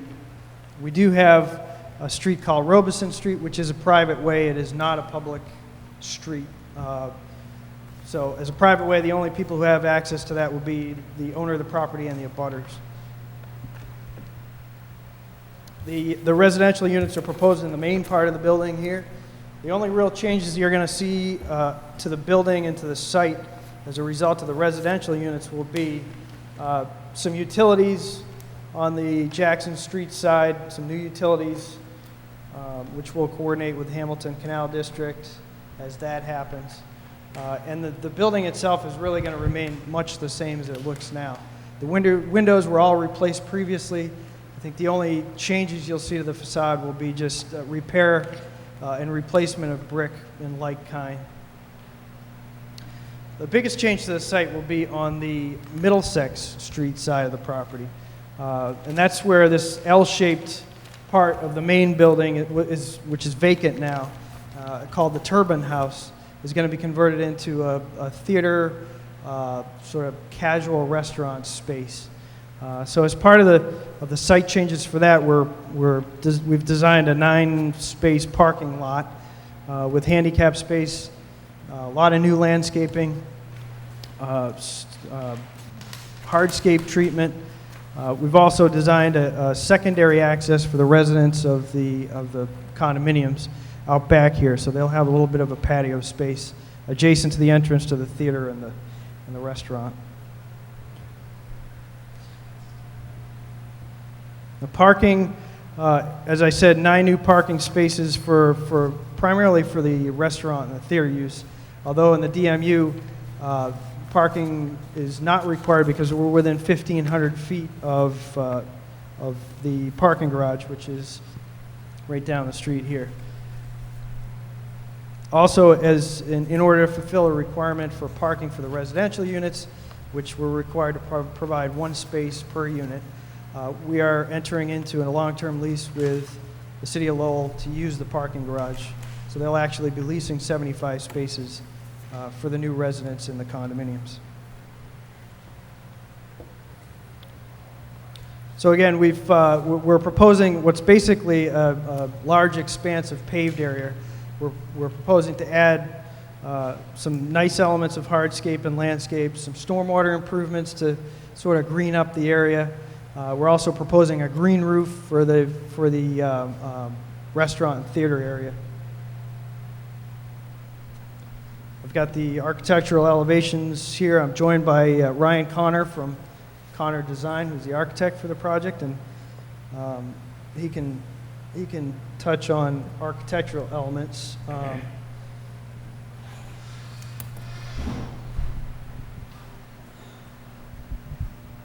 Ryan Connor, as Chris mentioned, Connor Design. In terms of on the Appleton side, there's not much change to the building. We're repairing in like kind in places where we've got damage to the cornice and damage to the brickwork. We do have an existing entrance to the existing condominiums that are in the adjacent building, and we propose that we add a sign there, but there's no new architecture happening on that facade.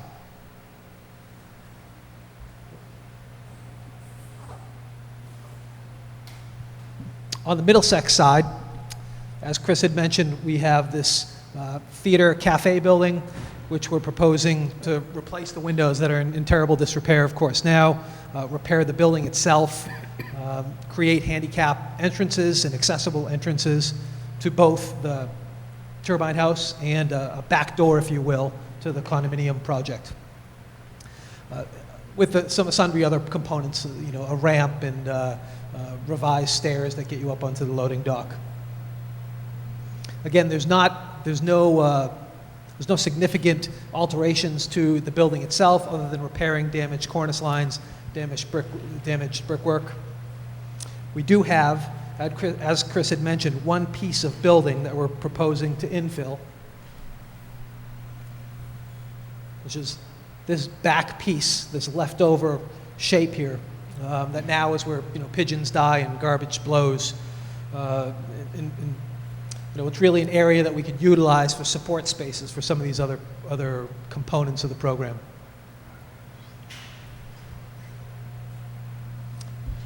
In terms of signage and lighting, we've proposed 4 different signage locations for the project, 2 for the condominium project, 2 for the turbine house project. I have some sketches here of what the signage looks like. And so each sheet of what you're looking at is one of the proposed signs. So we have 2 on the turbine house and 2 for the condominium project. And so we proposed one large turbine house sign over the turbine house main entry door on the gable end, and then a smaller sort of side entry turbine house, a big TH, over the side entrance to the turbine house. And then an Appleton above the condominium door on the Middlesex side, and an Appleton to the left of the entry door on the Appleton side.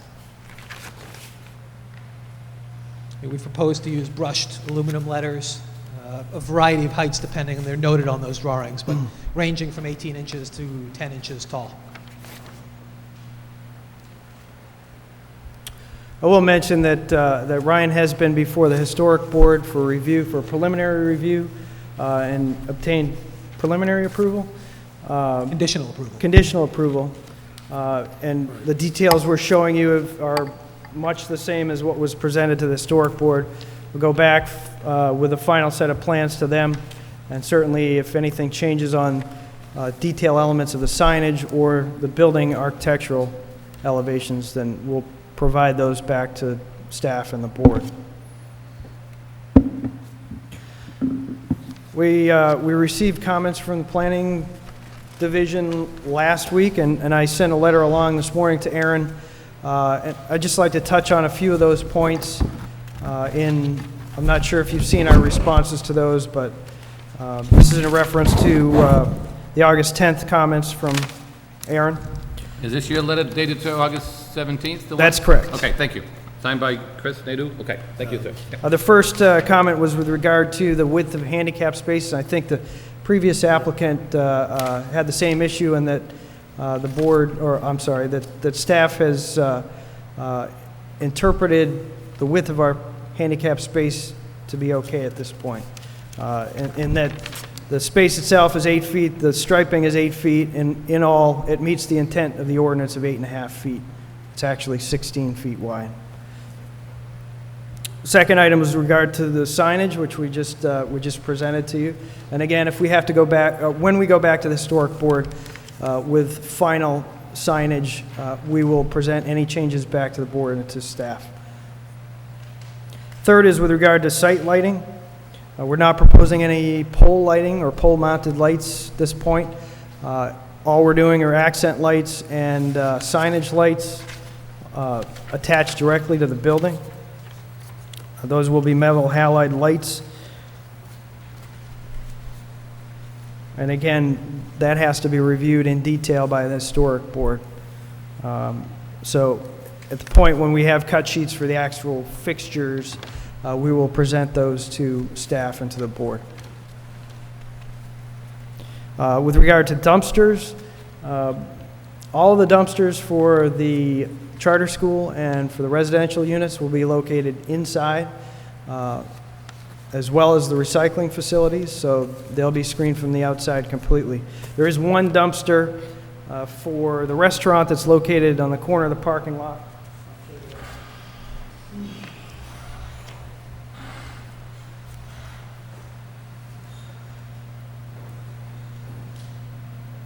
That's located over here on this corner of the parking lot. That will be screened by a cedar stockade fence with a gate. Sure. Right over here. I will mention, I forgot to mention that the charter school playground, which is this basically paved area over in here, we're not doing anything with that. It's part of this project, but Mr. LaChulis is working with a revolving museum, and they're preparing a design right now to redo the entire playground. We're not involved with that. I don't have any details with that, but that's something that's ongoing that will happen likely about the same time that the site improvements are happening here.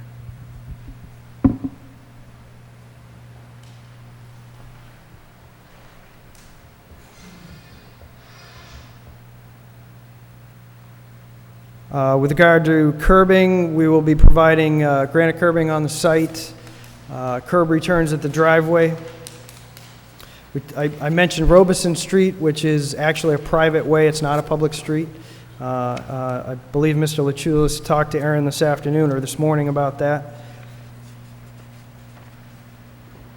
As far as surfaces on the site, Mr. LaChulis would like to use alternative surfaces like stamped concrete and pavers for the walkways and for the crosswalks.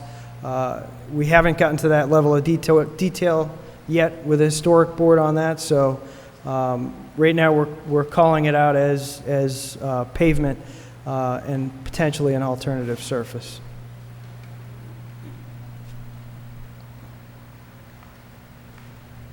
With regard to bicycles, staff had recommended perhaps we provide interior storage for bicycles. Mr. LaChulis has found that his residents really prefer to store their bikes inside their units. So the units are designed to allow a little bit of room for storage for bicycles. Each unit owner is also provided with a storage unit. In addition, we're providing an outside bike rack for temporary storage of bicycles.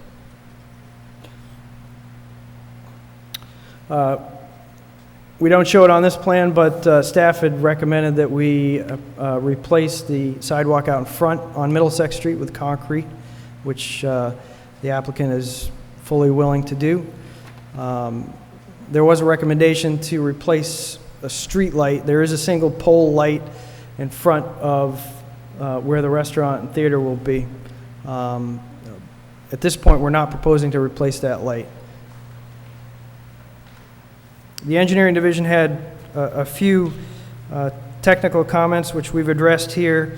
I guess the biggest outstanding comment is with regard to stormwater, and that they're concerned that much of this stormwater flows to a combined sewer system, and they want to remove that from the combined sewer, obviously, try and direct it into the storm sewer. So we have to do a little more investigation as to figure out where the stormwater goes. We've done some cameraing and some testing. And it's close to the canal, but we're not exactly sure where everything discharges. Again, we're improving the situation. We're creating more green space. We're creating stormwater rain garden and an infiltration area. So we're not making the matter worse. We're really trying to improve things out there as far as storm drainage. So with that, we'd be happy to answer any questions. Mr. LaChulis is here and can answer questions as well as Mr. Connor.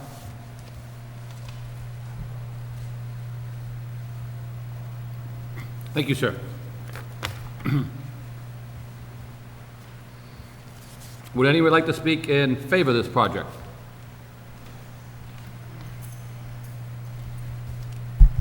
Mr. Chairman, board members, my name is Thomas Durkin. I'm president and treasurer of Durkin's Inc. and managing trustee of Durkin Realty Trust, which for just shy of 50 years overlooked this project at the Lord Overpass. I'm a past member of the Lowell Uptown Business Association, which represented that area, and currently a board member of JAMBA, which is working very hard to activate the businesses and the community in the Lord Overpass to the Central Street, known as the Hamilton Canal, as well as the Jam District. My experience has been that the sooner we get housing, the sooner we get businesses up at that end of the street, the sooner we're going to be successful than where we have been. Mr. LaChulis III here has been very active with our organization in doing a very good job with the other businesses that have come online. The deli, recently, Wally Garside with the Elliott reactivated it. We have businesses in our complex, which is not noticed from the outside. We have 12 businesses, lawyers, doctors, etc. That success needs to be moved toward Middlesex Street. Our organization is called the JAMBR, Jackson Appleton Middlesex Business and now Resident Association. I want you to understand, Resident Association. We've never had the kind of residents we have now in that area.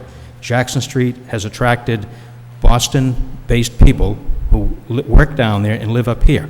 They're responsible for changing the face of this area. They're looking for better living. They're not, I'm leading up to is the speaker, the last public hearing tonight mentioned about affordable housing or the ability to own housing. Mr. Luchulis is offering some pretty good prices for living over there. He sold out his last complex. We're getting higher education, higher income people coming into that area who care. I've been to enough public hearings to listen to them talk about the trash, getting it picked up, having some of the prostitution removed from the area, things that nobody would be asking for. These people are living there. I live there almost 10 hours a day, and I look out over that. My cameras see everything on that end of the street. These people sleep there, and they are responsible for bringing this neighborhood into a better form of life. I would like this board to understand that this project is very important to the community. It is very important to bring these businesses into the area as well as the population who will live there. Mr. Luchulis has talked at our organization about putting a theater in there, not necessarily a movie theater, an acting theater. One of my personal definitions of success in that neighborhood is the day your mother, your sister, your wife, or your daughter can walk from Central Street to the Loud Overpass at 8 o'clock at night and feel comfortable, it's going to be good. Now, to quote one of the deans of the councilors, Chad and Buffy will now come from the suburbs to this potential theater. I see it as a plus, and I see it as something that this organization, as our city boards, should look at to give this man some help, because it's going to help our community, and we're going to see some changes down there. Thank you very much. Thank you, sir. Anyone else like to speak in favor?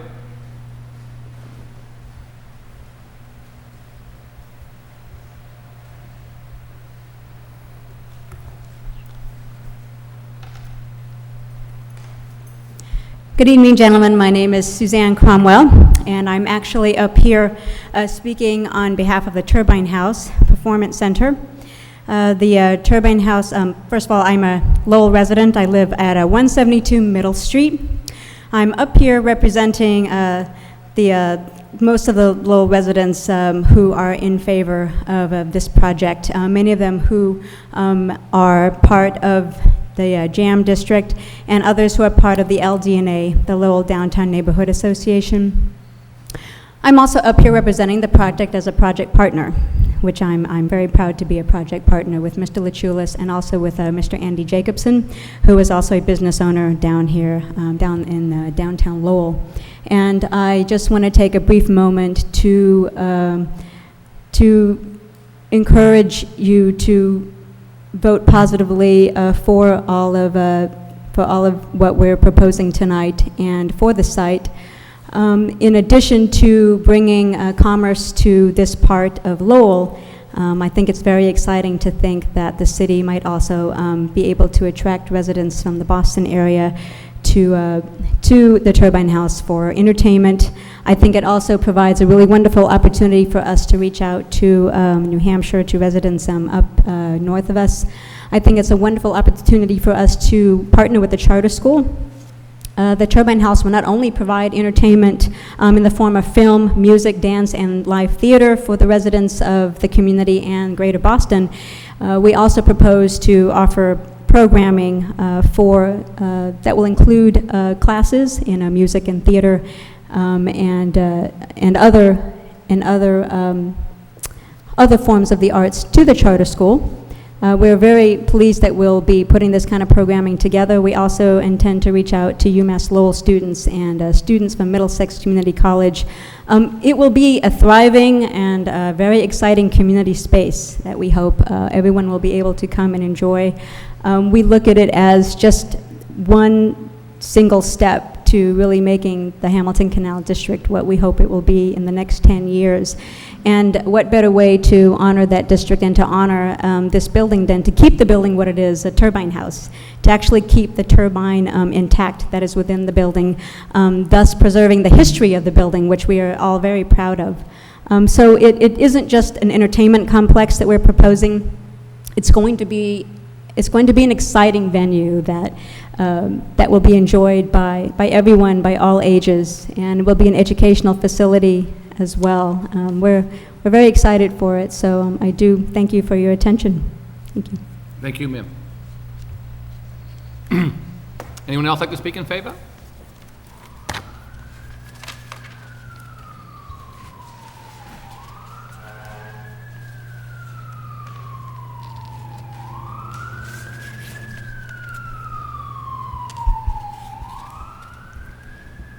My name is John Tripodis, and I'm representing 263 Appleton Street, Louis Garage, and basically on behalf of myself and my father, Louis Tripodis, who could not be here tonight, we are in favor of the project, and you know, I've grown up there around that surrounding area, and you know, driven my bicycle through Jackson Street, Middlesex Street, and you know, seen some of the horror shows, as well as kind of reiterate a little bit of what Mr. Durkin mentioned.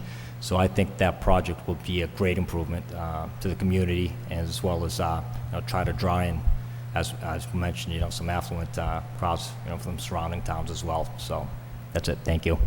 Thank you, sir.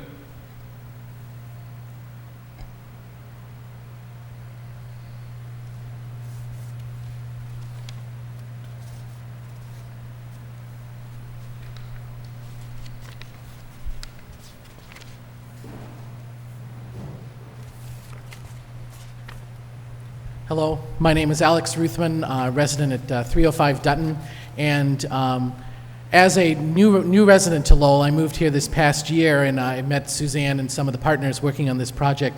One of the things that drew my wife and myself to live and move here to Lowell was the vibrant arts community, and we're absolutely thrilled to see a project like the Turbine House, which will bring aspects of the arts that aren't currently being provided in the community, a visible and open space. I'm also a professor of music education at UMass Lowell, which is what brought me here, and the possibilities that Suzanne mentioned for engaging the students in the charter school and bringing music students and art students from UMass Lowell into downtown in providing some of the entertainment potentially, and certainly to patronize and link together the cultural activities that are existing on campus, in the community, and in the public schools. I think this is a wonderful project that has the potential to bring everything together, as well as being a wonderful venue and a place to live. And I know right now my wife and I are renting, and we're looking for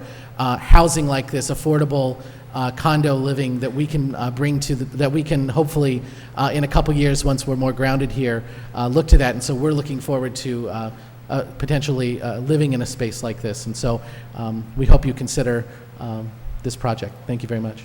Thank you, sir.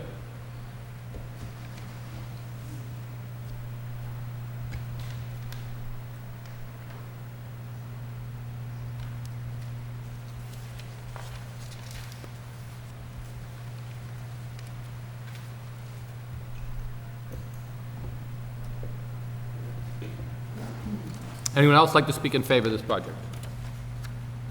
In favor? In favor? In favor? Hearing none, that portion of public hearing is closed. Anybody like to speak in opposition? In opposition? In opposition? Hearing none, that portion of the public hearing is closed. At this point in time, I'll turn it over to any comments or questions, or anything. Any of the board members have any comments or questions at this time? Well, before I do that, Aaron, do you have any comments or questions further on behalf of Division of Planning and Development?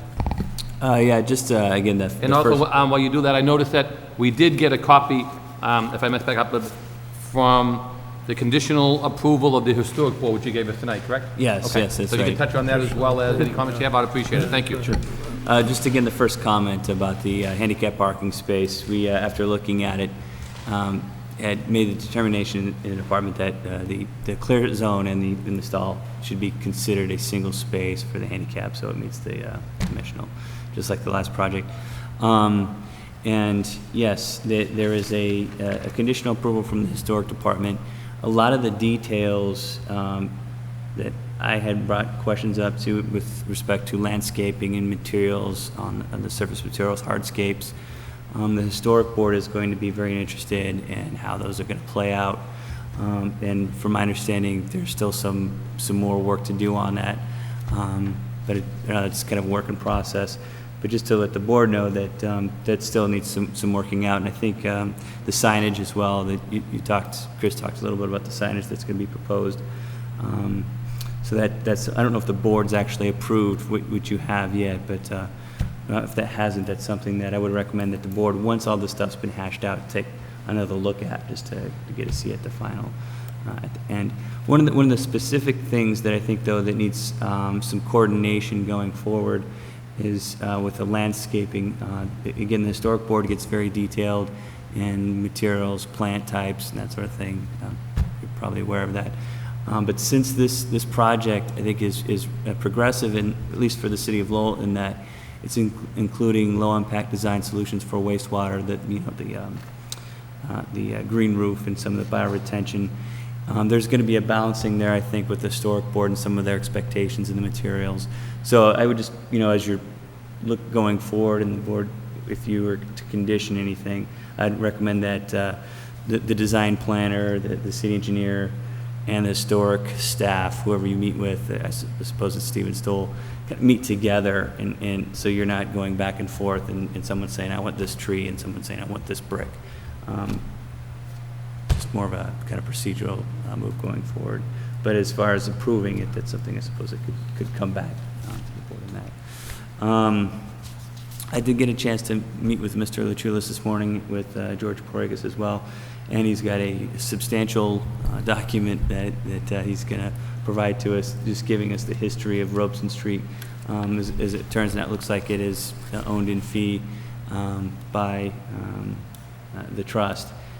What we're still trying to determine is accessibility rights for those who have bought the street. So when we get that, we'll have a chance to give that to the legal department, just to figure out exactly who has access rights to Robeson Street. So that's it for now. But if you have any other questions about some other comments I have, I'm happy to deal with that. Due to the fact, from our planning board, what we do is we have a representative of our planning board who sits on the historic board. That's part of our requirement, and that would be Mr. Lockhart. So were you present for the historic board meeting? Yeah. Could you give us, add just a little bit on that to us, if you could? I could. So Rich gets it both ways. He gets to listen to you there, then he comes in and listens to us here from us. Yeah, it makes it a lot more interesting. In this particular case, I believe you got your approval from us in December of last year. Yeah, and I'd be interested to know, since that period of time, your level of communication with the historic board, that there's a lot of very important architectural features here that are historical in nature, and the people on that board, Steve Stoll and staff there, are very, very helpful in helping you choose the right things as you go forward. And not just accumulating a bunch of questions for them and going to them once. I think you and us will end up with a better project if you do that. Can you give me an appreciation for what, an understanding of your level of communication presently? Sure. After we received the conditional approval from Historic, we've spoken to Stephen Stowell a couple of times, primarily about fencing. There are other issues that he does want to talk about that we haven't had discussions with yet. For example, the HVAC unit that lives on the roof of the turbine house. Things of that nature that he still wants to talk about once we have those solutions at a level that we're ready to talk about in terms of level of detail. Okay, that particular issue, the HVAC units on the roof, gone through that with other buildings around here in a real detail and moving them around on the roof so you can't see them. There's still a couple on the boot mills and things that are pretty ugly when you come right down to a roof line. So that's the type of issue that, it'll save you some time if you talk with them now about that. That's an important consideration. There are other things like just the signage for the turbine house and lighting and windows, that you should have that information up front so you can go ahead and do your design and move it right through. It's a great project and certainly want to support it, but I just want to encourage you to, communicate a little bit more. Understood, we will. Okay, thank you. That's all I have, Mr. Chairman. Oh, I do have one other thing. Sorry, No problem. I don't think there's a fire department approval here Okay. as well. I don't have it.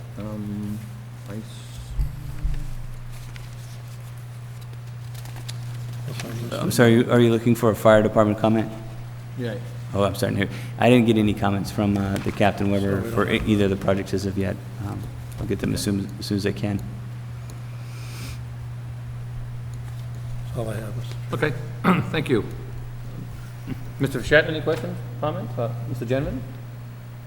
I don't have any at this time, Mr. Okay. Mr. Gentleman, any questions? Just one real, I think this is a great project. As Mr. Durkin pointed out, this is an area that has a long history of issues and problems, and being able to convert this building into dwelling units in addition of the theater and the restaurant, I think is something that everybody is supportive of. I had questions about your timing on this. What's the time frame by which you, assuming your approvals go through, what's the time frame by which you think you can begin construction of the units and have it available for sale? Hi, I'm Jimmy Lachulis, the developer of the site. In terms of timing, well, we're hampered by the market right now. In an ideal world, would be under construction next summer. We'd phase the project by floor, 25 units at a time for bank financing, and once we get us to a certain level, start the next 25. So we started this project in a better market, and we'd hoped to be able to roll right into our last project, from that project right into this one. The condominiums are the engine that will allow us to build out the turbine house. So as funds allow, we're going to start with the turbine house first and continue work on that structure once we receive approvals. But it's my hope and desire that we'd be under construction next summer, but I don't know. All right, thank you. Further questions? Joe? Just briefly, I think it's a great project as well. I note, just going through the letter that you submitted to Aaron today, that there's a fair amount of work that still has to be reviewed by DPD and perhaps by this board, specifically with regard to the signage. Once the detailed plan is prepared, make a presentation to Historic Board and provide a submittal to Planning Board for review and comment. We've talked a little bit about Robeson Street being a private way, and I understand that there's still some work that's yet to be done to make a determination on that. The granite curbing to be installed around the landscape islands will be shown on a revised site plan. The applicant wishes to use alternative services for walkways and crosswalks, but has not yet decided on finishes, and some engineering questions regarding determining existing drainage structures, discharge, and I know there's some more testing going on for that. So I'm wondering if we're looking for approval with conditions dealing with all these issues, or if it's a matter that perhaps we want to continue the entire matter, finalize the plans, and review them all at once. I have no strong feelings one way or the other, but I'll throw that out to the board. The only comment I'd have on that is, I think Aaron might have touched on it. If they could sit down with the design planner, the city engineer, and the historic board, and come up with a mutual agreement, and then if they have any further comment on that, they could bring it back to us. I mean, if we adopted maybe conditional approval with them, meeting with all three, because I think with historic board, and I know with Rich's input, they'll answer a lot of questions there. Oh, yeah. And then that way, Come right if they can come up with a final plan, they can come back to both of the boards and hopefully it'll satisfy us. I don't know what the other board think about that, but I think if, as Aaron said, if the design planner sits down with the city engineer and the historic plan, if those three can work out an agreement on the plan, I think it's gonna meet most of the concerns that we'd have. I mean, we do have a committal by this form from Chris tonight, so if we could incorporate this as part of a conditional approval maybe, with, of course, approval from the fire department, a letter from the legal department on what the rights will be on the private way, and then some basic understanding with the commitment that we have from the letter, and for further review to come back to us by way of design planner, city engineer, and historic board, what their final comments would be. I think maybe some way like that, should be enough to answer any questions we have, and I'll leave that up for further discussion with the board if they feel that's enough, or do we need more detail before us? I think a key is a meeting with those three parties, you know, as a condition that happen. Okay. And then the others, the fire department. Yeah, but I know, like you say, private way for the historic board, I think that's gonna take care of any exterior design on the roof, the windows. Yeah, all those issues.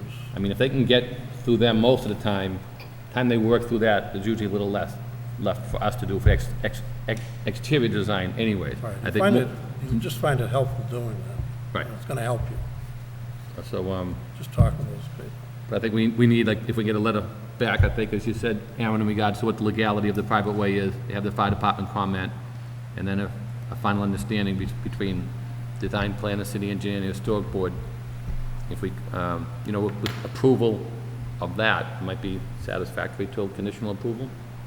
Board members feel that's satisfactory, or? I would have no problem with that, I Mr. don't have Chairman. any problem with Does that. that expand, Joe, what you're getting to, or do you think we need more clarification on that, or? I think that's fine. Aaron, do you think that's enough? Anything further do you think we should add to that? I mean, I know you said between design planner, city engineer, and historic board, and then if we could adopt the letter that we got from Chris tonight, which, what he said he will do, and things that need further discussion with the city engineer, and then if we could have this further communication in regards to the public way, I mean, the private way, what the legality that's gonna be, whether that has to go through city engineering and/or legal, we could phrase it that way. Yeah, And then obviously- probably just legal. I just should clarify for the site plan review, the biggest or the most important element of the accessibility is where the dumpsters should go. Right. That was brought up early on in the historic board review process. Originally, they were going to go where the gate crosses over Robeson Street, basically where it starts to go under the building. The applicants proposed to actually now provide the dumpster space within the building, which is a far better solution, we feel, and solves a large portion of the question of accessibility. So, yeah, I mean, I think that's fine to have the legal department just look at the detail of passage rights. But as far as the site plan, I think it's okay to go ahead and if you're comfortable with the location of the dumpsters, that it shouldn't be too much of a hindrance. See, if we did something like that with the conditional approval, if upon meeting, obviously, and you, there was an issue that all parties couldn't resolve, then obviously it'd come back before us anyways. I don't know, Chris, if you want to be heard on that, basically, what we're kind of leaning towards, what it sounds like that the condition of the board is, maybe an approval tonight with those conditions, when I think, you know, like, between the design planner, city engineer, and historic board, if you can meet the criteria by them, the letter that you responded to tonight from here, and then the question of just if we can get report back from the fire department, which we have to act upon, and then whatever legal implications we have on the private way and how that affects the dumpster area, or what effects it have to the other people on that site, as you alluded to. I don't know if you want to be heard on that. Another one, too, Tom. Which is the other one? Well, the wastewater should be. Yeah. And then I think the only other thing, we had an issue on the wastewater, which you could touch on that. We have a comment on that. Yeah, he didn't approve it. What did he say? Oh, he just, some technical thing about tying in. Yeah, he just says, Just should be noted on the conditions. continue tie CBs into existing CB? That, Can't. okay. That's- Or can't tie in? I'm sorry, can't. Yeah, again, that comment is reiterated in my response to that. We really don't know where all the stormwater goes from the Okay. site. All right, And that we're so gonna do some as dye long as it's testing and some noted. camera testing to to make sure it gets disconnected from the combined sewer, so it's going to the right place. So that could be addressed when you meet with the city engineer, obviously? That's right, Okay. correct. After we do the investigations. Right. So, my understanding of your conditional approval is what we would be looking for tonight.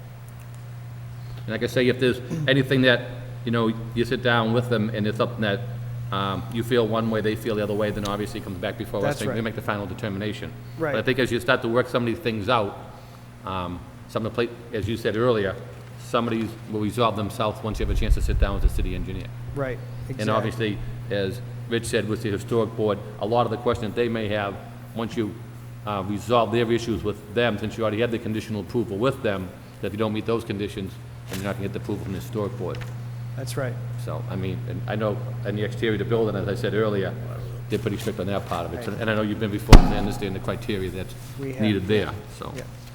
But I didn't know if that was, if you have any comments on those, but those are something you feel are workable to Yeah, complete your project? definitely feel that those conditions are workable. Okay. Okay, good. Having said that, what's the request of the board? Motion for conditional approval? Or- Mr. Chairman, I make a motion for approval, conditional approval, conditions being, that there be a meeting between the historic board, City engineer. staff. Design planner, was it, and city design engineer? planner and city engineer regarding the outstanding issues we spoke of. That fire department approval be obtained. That we get an opinion from the law department regarding the private way. And that's all I have. I think that concluded it. And if we could adopt the letter that was dated today, August 17th by Chris, adopt the and what he agreed to do? engineering Okay, letter, yeah. all right. So the motion on the floor, any further discussion? Second that motion, Mr. Motion made and Chairman. second. Any further discussion? Hearing none, all in favor say aye. Aye. Chair votes yes. Any opposition? Hearing none, the matter is approved. 5 in favor, none against, with the conditional approval. I want to thank everybody for coming down and sitting through a hot evening with us. Obviously, it means a lot to the neighbors to sit this long for 2 hours at a hot evening, and I give you a lot of credit for coming down. It obviously is a quality of life issue in your neighborhood, and it's nice to hear when people come down and speak in favor, and we don't have any opposition. It really means that the people down here really watch the neighborhood, and we really appreciate you spending your time with us this evening. Thank you very much for your support.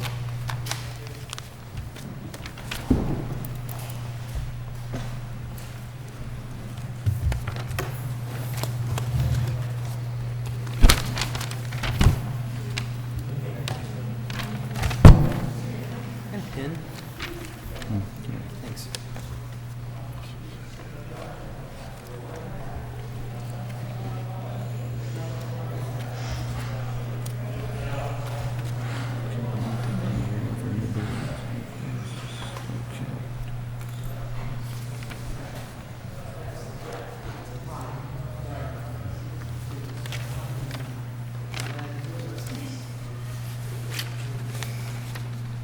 Okay, moving along, we do have on the new business a proposed amendment for the application requirement. The board will review proposal to require that the site plan, special permit, and definitive subdivision application include a digital DPF of plan set. PDF, I'm sorry. What you said, Aaron, this is something that you want to be submitted to us, might be easier for you in distributing the plans and reviewing matters? Yeah, I don't think this is going to take a lot for applicants to add to their submissions. We're just looking for a digital copy of this plan set in PDF format so that when neighbors, butters, other people want to review the plans, we can easily get it out to them rather than copy, print, distribute. It's a lot quicker. So.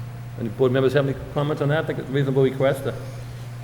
I know all the engineers have these anyway. I mean, that's not a problem for them. Do you ever get individual applicants that may not necessarily have access to this type of technology, or they're all the plans submitted are engineered? Probably the only one that there may be a problem would be for A&R subdivision, but that, that... If there was an issue, you could bring it in and request a waiver. And typically with the A&R, actually, we don't go through the level of review that we would with a special permit or site plan review, so it's probably unnecessary for that. But for special permit and site plan, subdivision, definitive subdivision, typically people submitting for those permits have the ability to provide a PDF. Any questions of the board members, or? I think we need to vote in order if we want to approve the digital copy of the set of plans. I make a motion to approve that requirement. I'll second that. Motion made in second. All in favor, say aye. Aye. Chair votes yes. That matter has been approved. Under old business, we have 86.1 Bernier Street. And the planning will review a request by Women in Transition, Inc. to release the planning board covenant for a project located at the address referenced above. The project includes the extension of Bernier Street to create required frontage for the development of 3 residential duplex buildings for a total of 6 units. The applicant will also request an amendment to the site plan review, special permit, and definitive subdivision approvals rendered by the planning board during their meeting on March 20th, 2006. The applicant will address conditions of approval related to the landscaping, screening, and the provision of a bus stop. May we hear from the applicant, please? Mr. Chairman, James Flood, I represented the Women in Transition when we presented this matter to you initially. The project's been completed, and I hope a lot of you people went down to see it. It really came out beautifully. But when I wrote for release, final release of the covenant, Aaron sent it over to Peter Maloney, and Peter contacted me. I guess there were a couple of issues that hadn't been addressed. One had to do with a bus stop on the site, and one had to do with fencing along Chrisman Ave. Dean Jenkins, who's the developer, is here tonight. He's got an answer to those issues, and basically it's really safety issues that Women in Transition are concerned about because of the type of people that they have living there. So Dean's got a letter from Women in Transition, and he can address those issues, and hopefully that'll satisfy the board and we can go forward with this. Hi, I'm Dean Jenkins. I'm the developer of 86 Bernier Street, now 100 Bernier Street, units 1 through 6, representing Genco LLC with the development company. I guess I'd like to hand you a couple things, letters, basically one from Kathy Kelly, the Executive Director of Women in Transition. She couldn't be here tonight. She asked me to, stand in her place and kind of explain a little bit of what was going on and some of the thought process. So I'd like to give you these. Yeah, also, you can. Also some pictures, too. Sure.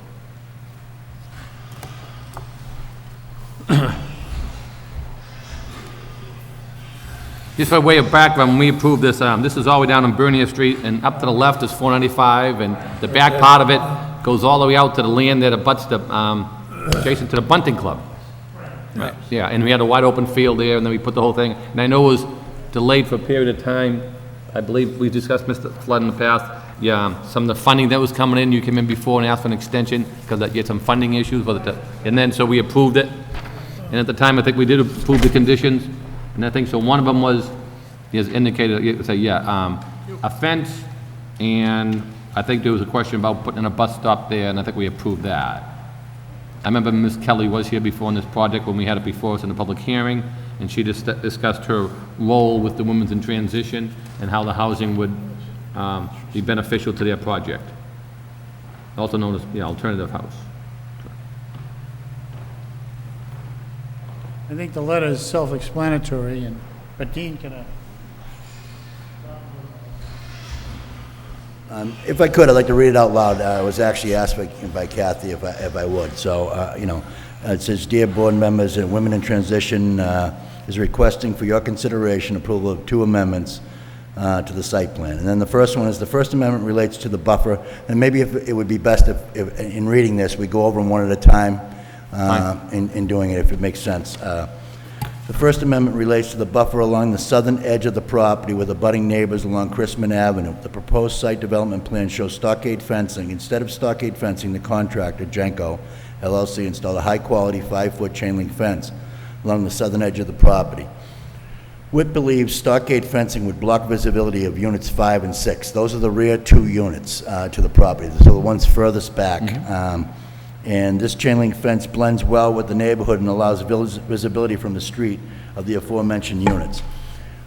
What's been of paramount importance, and I think in looking at it, I'm going to add a couple things to it in relation to that, but to them in paramount importance from the original meetings with project manager Nancy Van Elst and people representing CDAC from the state and so forth, was security for the type of housing that we were doing here. And And so I listened, and originally, and a good part of it, was the fact that the funding was, really delayed. So this project I looked at it, I bid it, I was awarded the contract, and then it sat. And in the interim, some things had popped up that they were thinking about. And in actuality, sitting down in the meetings with the people, it was already my assumption, wrongly, that these issues had been taken care of here. Okay, so relative, and one of them is the fence issue. At the back of the property, there currently is a brand-new fenced-in playground area that's going to be housed with some equipment and so forth, donated from a couple of local entities for the children there.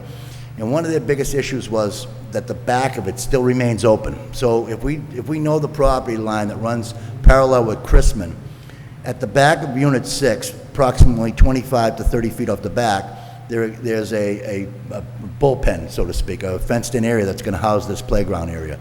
Well, behind it is still open space, okay? And the proposal on the plan showed the fence coming along the side and then going around this bullpen. In their thought process, they still allowed the possibility of people accessing the back of the property, the rear of the property, and their concerns were that a stockade fence would kind of hurt their visibility to see if something did happen, if something had taken place along the property. So again, my thinking on it is that it was taken care of, it hadn't been. They're relatively new to this, game, and from the very beginning, our line items here talked about chain link fencing on that side of the property. So with that, there's also, from a development standpoint, in my point of view, and you see that in the pictures that I've taken, once we got to that stage, and it was basically the final stage here, you can see that there's a sharp contrast in elevation between the neighbor's property and the actual side of the driveway here. It's almost like a 2.5-foot drop on 2 feet, so pretty significant. So to do any kind of landscape buffering would probably be a mistake. Arborvitae, something hardy like that would probably be a mistake because I don't think it would last the winter. Also, you can think about snow removal and so forth in that same area, and you can kind of see that slope in place. Well, what we were able to do, and also you can also see the neighbor has a couple of sheds up and so forth that actually encroach a little bit here.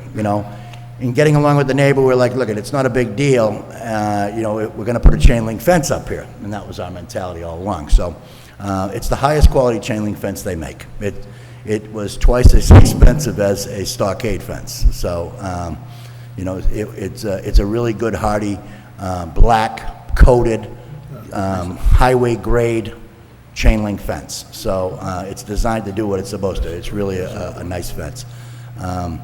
So that was the thinking behind it, and then the other aspect of it is that the second part, if I can read that question, read that statement, was the second amendment relates to the proposed gravel crushed stone bus stop waiting area within the development. A bus stop already comes to the corner of Chrisman and Bernia, opposite the apartment complex that's right there at the entrance of this project, and so therefore they thought it wasn't something that they needed. And honestly, as part of it here, as you look at it, we refer to our residents using the existing bus stop, thereby eliminating the noise and traffic of a large school bus traveling down a very narrow street, only to turn around and head back out past the existing bus stop. Additionally, a gravel area within the asphalt cul-de-sac would make snow removal of that area difficult. Everybody's now thinking snow removal in a lot of these, situations. And frankly, in this case, we have some room, but because they did waive the sidewalk here, that most of that snow will get pushed and be banked up where this proposed bus stop area that will never be used because the children need to walk, 100 feet to maybe 120 feet to the corner of Chrisman and Bernia. That's where the buses actually pick the kids up. And so their thought process, again, was that the landscaping itself, and you can see in some of these units, and I have some more pictures if you need to see some of the landscaping if you've been out there, but it's really buffered in the front with some nice landscaping. And actually, the properties themselves, the neighbors' property themselves, add a pretty good existing buffer of tree-like and so forth to it. And for them, they thought the security purposes of the bus stop was another issue that we had talked about in meetings. You know, they kind of didn't want the kids congregating in one spot for whatever reason. They felt stronger that they would be safer and with more kids at a bus stop, at another existing bus stop. So with that said, you know, we're looking for relief from those two things and take any recommendations from the board. Thank you, Mr. Jenkins. Board members, any questions, discussions? Mr. Chairman, just a couple comments. I actually like the look of that black chain link fence. Probably when you look at what a stockade fence would do to that whole space would probably take away from it. So certainly, I think that enhanced it. And it's not because it's a cost-cutting measure. It's because it really is, from a practical standpoint, seems to be a better approach. So I certainly don't have a problem with that. I'm familiar with the project. I think, again, we've seen examples of really some tremendous affordable housing and other types of housing go up in the city, and this is certainly a good example of that. And I know in the approval process, I believe this was almost a fallout from unintended consequences from changes of the zoning subcommittee some years ago with the lot area per dwelling unit, and there was a lot of issues with this, so it's nice to see it come to fruition. So I certainly would support waiving those conditions that the original approval, Mr. Chairman. Any other board members' comments? Mr. Gentleman, any questions, concerns? I agree. I think that they seem like reasonable requests, and I think we should approve them. Joe, any questions? Yeah, no questions. I think the proposed changes make perfect sense. The fence looks great, I think. I remember when we had the public hearing, I know they talked about the fence, but I don't think it was a deal breaker what type of fence went up. And I think that was what was suggested, and people just said, okay. And as you say, the neighbors, they did have all the tree lines, and they did have a lot of sheds to the left of that. I think a few of them still exist now. They had quite a few. They do. I think the people that had them, they had their houses, and I think the house, the first one to the left had the shed, and as you move up the street, a couple more of them had the shed. They do. And I guess the biggest thing too, do you think about this, the snow removal just along that edge, that little 2-foot buffer, having a chain link fence, frankly, just helps just enough for snow removal, you know, on these sites to just clear the way and make things a little easier for everybody, so. I think it came out nice. I give you credit. Appreciate it. So I have no problems with the condition waivers. I remember the public hearing, and I think this came out real nice. I mean, glad to see it come out nice. I give you credit. Thank you. So I'd entertain a motion that we I'd make the motion, approve Mr. Chairman, for approval of the amendment to the site plan as a minor amendment and release of the covenant. I'll second the motion. Motion made and second. All in favor, say aye. Aye. Chair votes yes. And then we, okay, the covenant's all set. We made it, okay, that covers both, right, in that vote? Yeah. Yeah. Yes, Right. release of the covenant. Yeah, he said release the covenant and the minor amendment. So we put them both, okay. Here's your pictures back, and wish you well. Okay, yeah, so release the covenant and the minor amendment.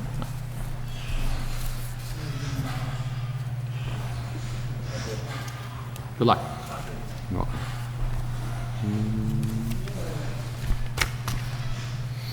Moving along the agenda, we did have notices from abutting towns. We had a couple of them in our packet for review. I don't think there's any substantial concern.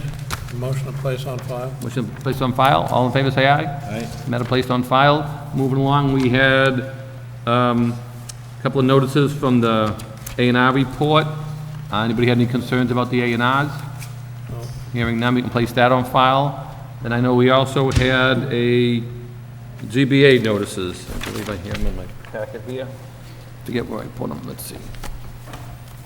In the ZBA, I believe we have two of them, and the first one we approved tonight, which is the Moody Street, 478, 486, and this is for public hearings that will take place at the Zoning Board of Appeals, and this agenda is for August 24th at 6:30 p.m.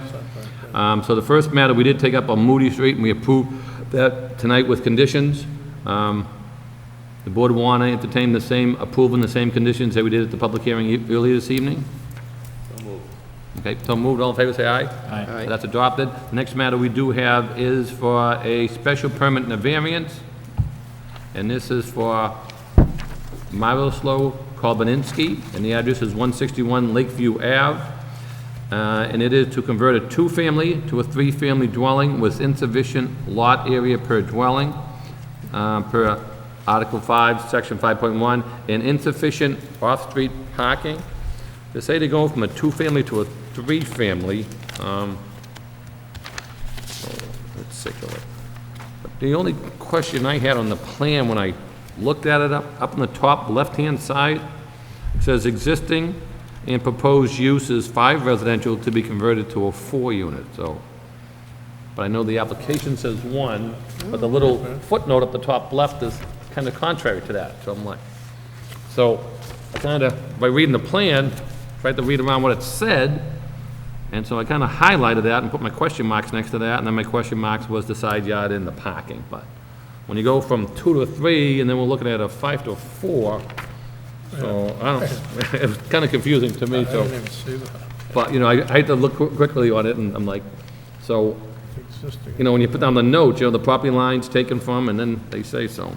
But if you do look, I think it's what, 2+ feet from the line in the back, and the question I have is the parking, and obviously if it's more from 2 to 3, than not a 4 to 5, but in the oral, it said the building is equipped for a 3, but then it says lot area per dwelling unit, 1 to 4 for the parking, but I don't know what he has for parking there now, or they. Mr. Chairman, there's conflicting information here, and it's not clear to me what the applicant has existing, Yeah, I what he mean, wants to do. I would recommend taking no action. and I mean, the question is how much parking they need up there, and it looks like, I know they need the variance from the parking, and, Don't deny it either. yeah, and that's on Lakeview Ave, which is a pretty tough area, right off the corner of Colvin Street there. Right. So off-street parking's pretty tough up there. Oh, yeah. I mean, Mr. Chairman, this is, he only has 2 feet for minimum what, side yard?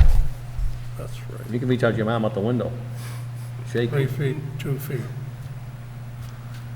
But, Mr. Chairman, you know, they're looking for 2,000 square foot relief on the minimum lot size and 25 feet on the minimum lot frontage. There's not enough parking. They're violating the lot area per dwelling unit. Doesn't seem to me like this is something that we'd want to recommend. I'd move that we recommend denial of this. I'll second the motion. motion made and second, all in favor say aye. Aye. I vote aye, so therefore the board votes 5 in favor of denial and none against, okay? Moving along, any general correspondences? Aaron, anything from planning development for correspondences? I think that's it. Okay. But my Any brain's board members, gonna any be further going tonight. comments? If not, we can entertain a motion to adjourn. So moved. Okay, we are adjourned. Thank you, good night, everybody. Thank you. Oh, boy.